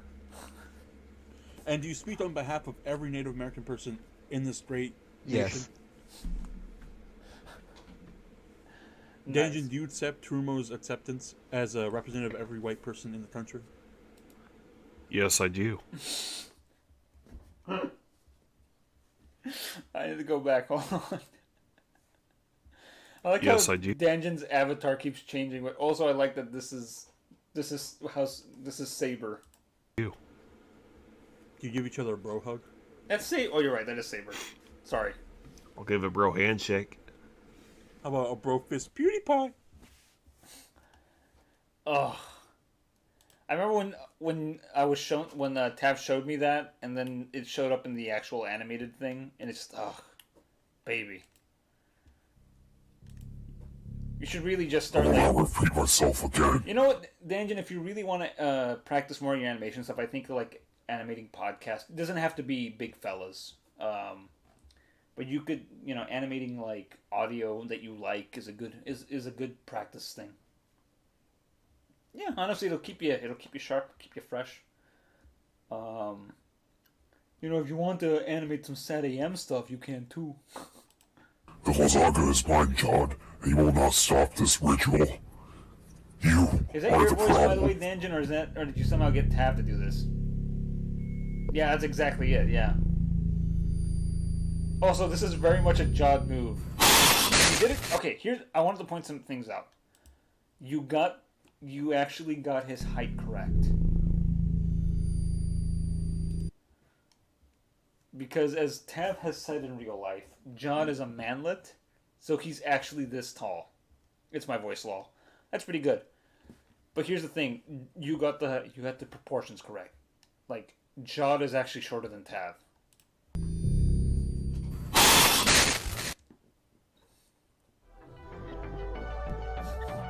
And also, I'm liking that you're using No Country for Old Men as your production cards. Makes me laugh. Also, great banner here. Let's see. Actually, Danjin, do you mind if I mean you can say no if you want to, but I was thinking like before I end this, would you mind if I show off the animation I made for ED Danjin Anton VTuber 1? Oh, that's up for Danjin to discuss. I mean, if you want to keep... Oh boy, man-made horrors beyond my comprehension. Now, if you don't want me to show off the second ED, I wouldn't mind. Okay, cool. Okay, that's the wrong one. I mean, the thing is, only you two guys are watching it, so honestly, like, I doubt anyone else is gonna see this until it shows up on the remade Bar Stars. But anyways, here is literally 3 months worth of work And 3 months only because I'll be honest, the process for this was grueling, and which is why I took a lot of breaks in between when I would draw this. So, do you have the painting ED I gave you? I have the link to it, I think. Yes. BRB, leaking. I'll kill you. I'll get you, Tarumo. Where do you live? Anyways, I have the link that you sent me, but I don't have like the actual video file. I think that one will be done way later down the line, down the road. Whatever you want to do, man. It's in your hands now. But okay, here's. All right, I'm gonna play you the full thing, and then I'll walk you through this grueling process that no one should ever fucking do.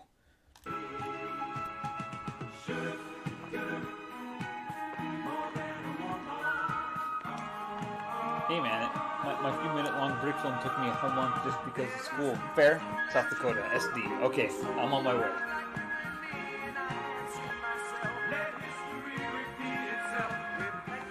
Got some smear frames worthy of mango overdose in there.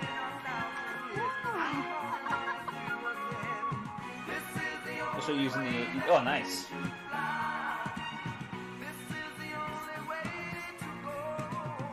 This is how you can tell this is a Lycan Jones original, because only Lycan draws like this.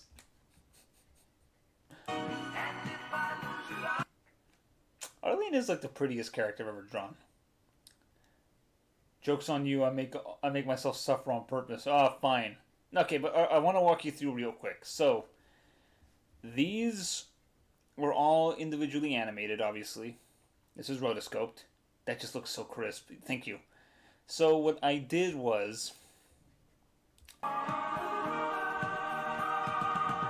I took the film, or I took the scene I wanted to do, made it 12 frames per second, and then turned it into an image sequence. I'm just like, and yeah, rip in peace, big man.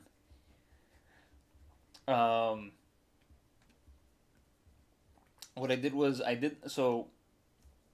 took the scene, made it 12 frames per second, made an image sequence out of it. Do you have a count of how many images are in there? Yes. Let me show you. I've been waiting a long time for this, mate.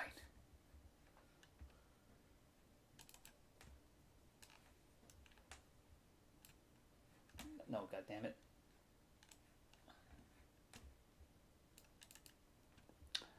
This is every image I have used. It is around 400 frames of animation. Probably small potatoes to what you guys do, but it was a lot to me. And what I did was, like I said, I exported it as an image sequence out of Sony Vegas. I need a crew and a thermal drill. Free my mans. Anyways, so I took that and I pretty much like took it into MS Paint, and using the pencil tool, I just drew over and I drew and sketched over every goddamn movement. And it was a pain in the butt. And my plan was, because there's a way to like kind of just be done with only have the line work. So there's a reason why there's also this like outline too. So you can do a tracing effect in MS Paint, but the thing is, if you don't save it before you do the tracing effect, it won't do it. The line work just becomes part of the image, and it becomes muddied and it doesn't recognize it anymore.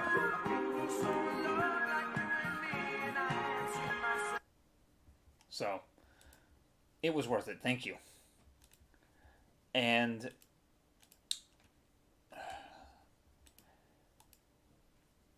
when I tried after I finished drawing everything, I went back and like, all right, time to go in and like just, do this. Just like turn everything into just white with the line work. You should have done Clip Studio Paint. I don't have Clip Studio Paint. I only have Krita and MS Paint. I used to have Manga Studio, but my new computer recognized it as pirated, and it said, "Not today. You're a law-abiding citizen, son." I could ship you one of my old Wacom's if you're getting tired of using that bamboo. I told you I appreciate the thought, but I told you I'm sticking with what I'm doing now. So, like I said, I'm retired from animation. I know it sucks to hear that, but like, I'm actually more interested in going back to doing 16mm stuff again. Because this, no, I do not do that. Like I said, here's the thing I learned from this, and you could easily say it's because rotoscoping is a pain in the ass, but I also realize I don't have the patience for animation, and I'm okay with recognizing that. And I also just kind of want to work on my 16mm stuff now. So trade one Wacom. No, it's not worth it because these 16mm cameras probably do cost maybe less than a Wacom. The ones I own, at least. Oh, yeah. So, like, look, I appreciate you guys liking my artwork and animation stuff, but I'm retiring. I'm going back to my first love, which is film camera stuff. So, I know it's painful to hear, but I'm a filmsman again. So, but anyways, so what I had to do to remedy the line work problem. Also, another thing you have to learn about Garfield: always draw him cheeked up. You gotta always draw him. Animation is pure hell. Yeah, it's not for me. I was talking to Mango on one of my other streams like a few months ago about it, and he loves it. He loves it. He appreciates it. He finds comfort in it, and I say, God bless you, son. But not me. I don't. I find it too grueling to deal with, and I'm not always happy with the final result. So, like I said, I leave animation to animators. But anyways, so I had all these frames. Yeah, I could be a voice actor at least. I could still be a voice actor if you find my voice acting to be acceptable. Dog bless. Oh, look who finally fucking showed up. We goofed on you hard. But anyways. So this, so aside from him being double cheeked up on a Thursday afternoon.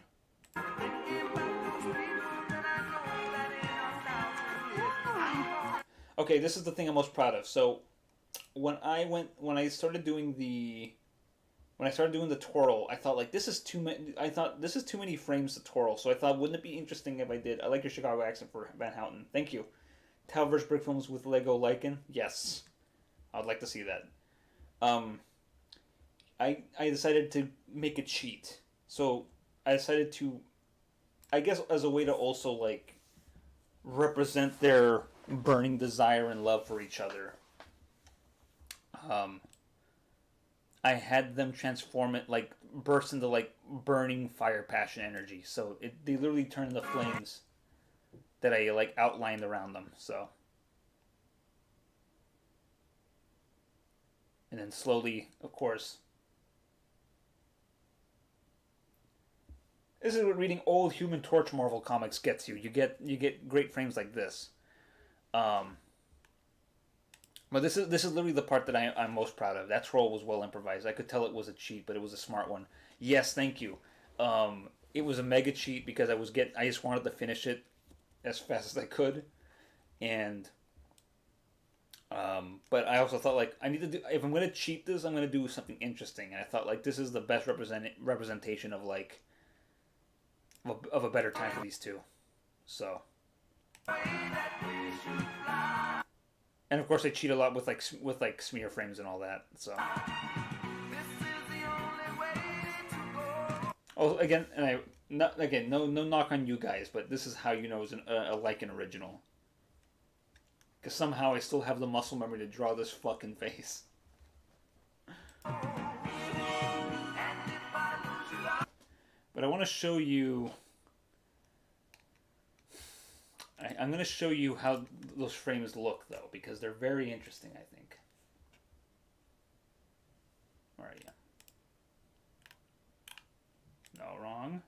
There we go.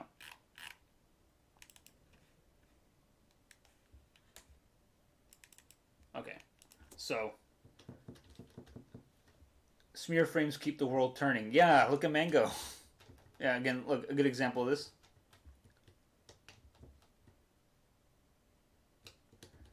And then the outline was just because, all right, me having it burnt to my head from drawing it 1,000 times. Who can forget a face like that? It's Superman from Task. Yes. So, like I said, I did a lot of sketching to kind of keep my hands from going cramped. So there's a lot of I kept my sketching loose. But what I discovered was, so I couldn't go back and Mango has sick ass smear frames. He's the smear frame king, honestly. So I couldn't just isolate and keep the line work like I did with some other stuff. So what I had to do was I had to take this in the Krita, go in and with the droppers with the color select tool, select only the line work, which selected it, thankfully. And then I turned it into a layer, and then made another layer, and then used like a white paintbrush tool and just smeared around it to get their weird outline. I am shedded, drank a Baskin Robbins sherbet and Sprite shake. I'll have why. And I played around with a lot of the paintbrushes, as you can see that it changes. Okay, this is the one weird smear. This is the one weird frame, and it's because I zoomed out when I drew it. And then for the background, because it was the thing is like the line was burned into and fused into the original image, so the white outline was a way to also cover up the actors underneath. I just want to feel alive again, but I still had to work with this. So I literally applied, and this is the cheapest thing, and the one thing I know I will be dinged on because it's not a real, which, and one of these fucking animation critique channels saw this, like fucking Alice Mark or Turkey Tom will be like, it's pretty decent, but it's obviously unfinished and very amateurly made, and this is clearly like a filter over the background. I thought yeah, I know, this is the best way I can make it look. I didn't just want to have the original footage because it's all kind of like low res. I thought wouldn't it be cool if I just put like a paint filter over it to at least make it look interesting, kind of make it blend in. So, lol, yeah. So,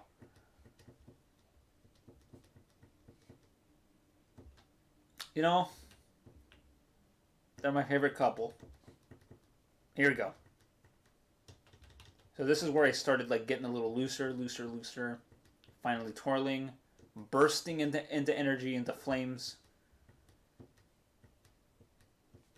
And by the way, they keep twirling. I made all these flames surround, the ones who don't do the work are always the most pretentious ones. Yeah, I've seen Ellis Mark's animations, and it's just oh wow, you animated something smoothly for 1 second. Him and Daft Peen are both fuckers about that. Big fucking deal. You had you have 5 fucking seconds of smooth animation. Now you call yourself a goddamn king. I'll kill you. I'll get all of you.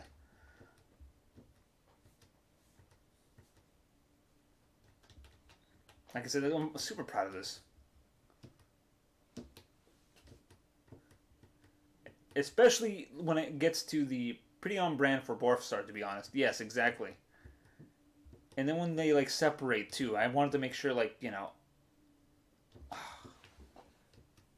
I could honestly, I would consider maybe framing maybe this one right here. This is Garfield and Arlene probably at their most passionate and happiest.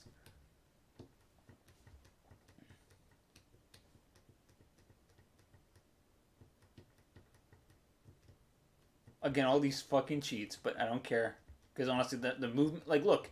Also, the video I was working on had those body parts framed. Or, not framed, but, smeared as well. So, the smear was intentional, as, it wasn't just a cheat, but it went with it. what you see, what she sees, what he sees.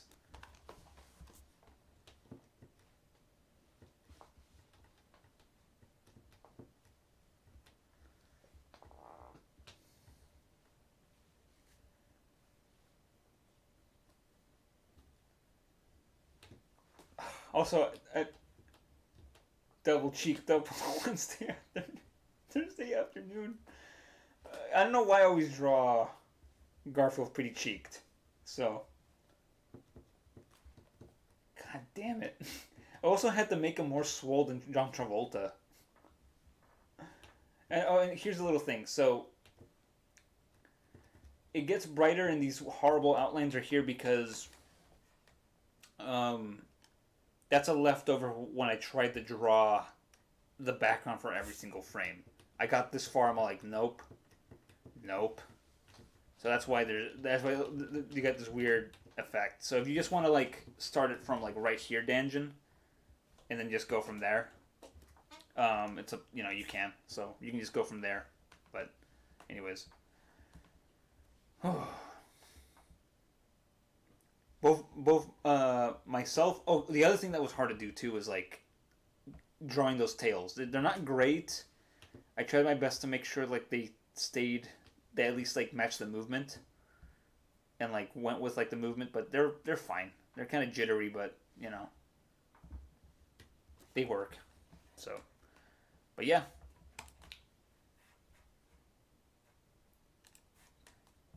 That's Borf. Cut off the beginning a bit. Yeah, you can do that. Like I said, if you want to, like I said, it's in your hands. You have enough footage to work with there. I even extended them gazing at into each other's eyes. If you want to shorten that a bit. Oh, thank you. The tails were a pain in the ass. I honestly considered not even doing the tails, but I'm glad I did because I knew I would kick myself if I didn't add in the tails. But yeah, so. I like how Garf is naked and Arlene is in a dress. He's au natural, Tav. You trying to tell me you don't like to dance naked while your significant other wears clothes? Also, I would not want to draw Arlene naked. It just makes me think of that new Cats movie. Which is the thing I want to forget. Which I think the internet already has. I think everybody's horrible takes on Cats 2019 were pretty quick and fast. Just like, Cats, bit. Done. So. Anyways, yeah, I'm gonna call it a night here. It's pretty fun. Tab, you're gonna have to watch the VOD to watch my commentary on the Sacanime stuff and the fact that you show up in it, and the fact that I'm gonna have to make a second version of the footage that I shot, or the footage that I edited, because Danjin pointed out that the original footage is actually pretty good. So Shane Dawson. So yeah, I think that's it, man. So again, thanks everyone. I think next week will be my camera stream. I guess Danjin, you can just email. I don't know. I think I have your address in an email still, so I'll send you some. I'll send you some of my extra cameras if you want them, Danjin. So, but yeah. So that was my film advice. Look, I'm fairly knowledgeable about it. I work with this a lot. I know my iPhone can record in 4K 24ps if you want to try to. No. Look, man. That's the best that footage is gonna look. I'm gonna call it 1-2. Maybe a stream from me another night. Fair enough, Saber. If you stream while I'm at work, I'll watch it. Watch the VOD. Give your phone. Give your iPhone. Here's the thing. I tried with my iPhone and it doesn't work. I'll get you. But anyways, yeah. So, like I said, I'm gonna do a second version. Give me your iPhone.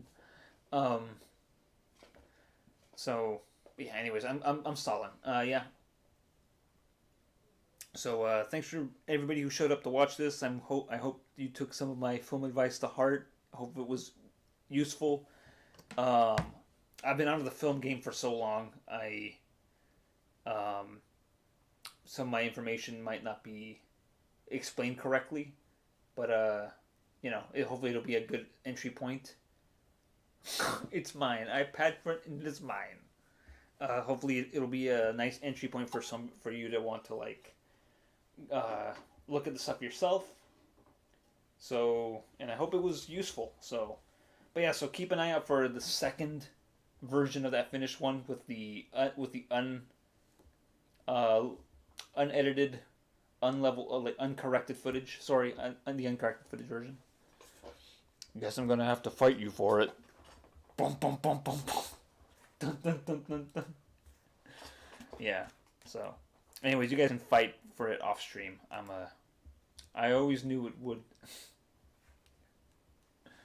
Yeah, so I'll let you guys fight this off stream or in the Discord. You guys know each other there. Come to this. Anyways, and anyways, you guys can carry this on without me. I'm gonna head to bed. Not head to bed. I'm gonna take a break and then work on this new version to do all these poor cosplayers more justice, I guess. So, anyways, I'll see you guys around. Like I always say, I'll see you when I'll see you. So I'll see you. So I'll see you later.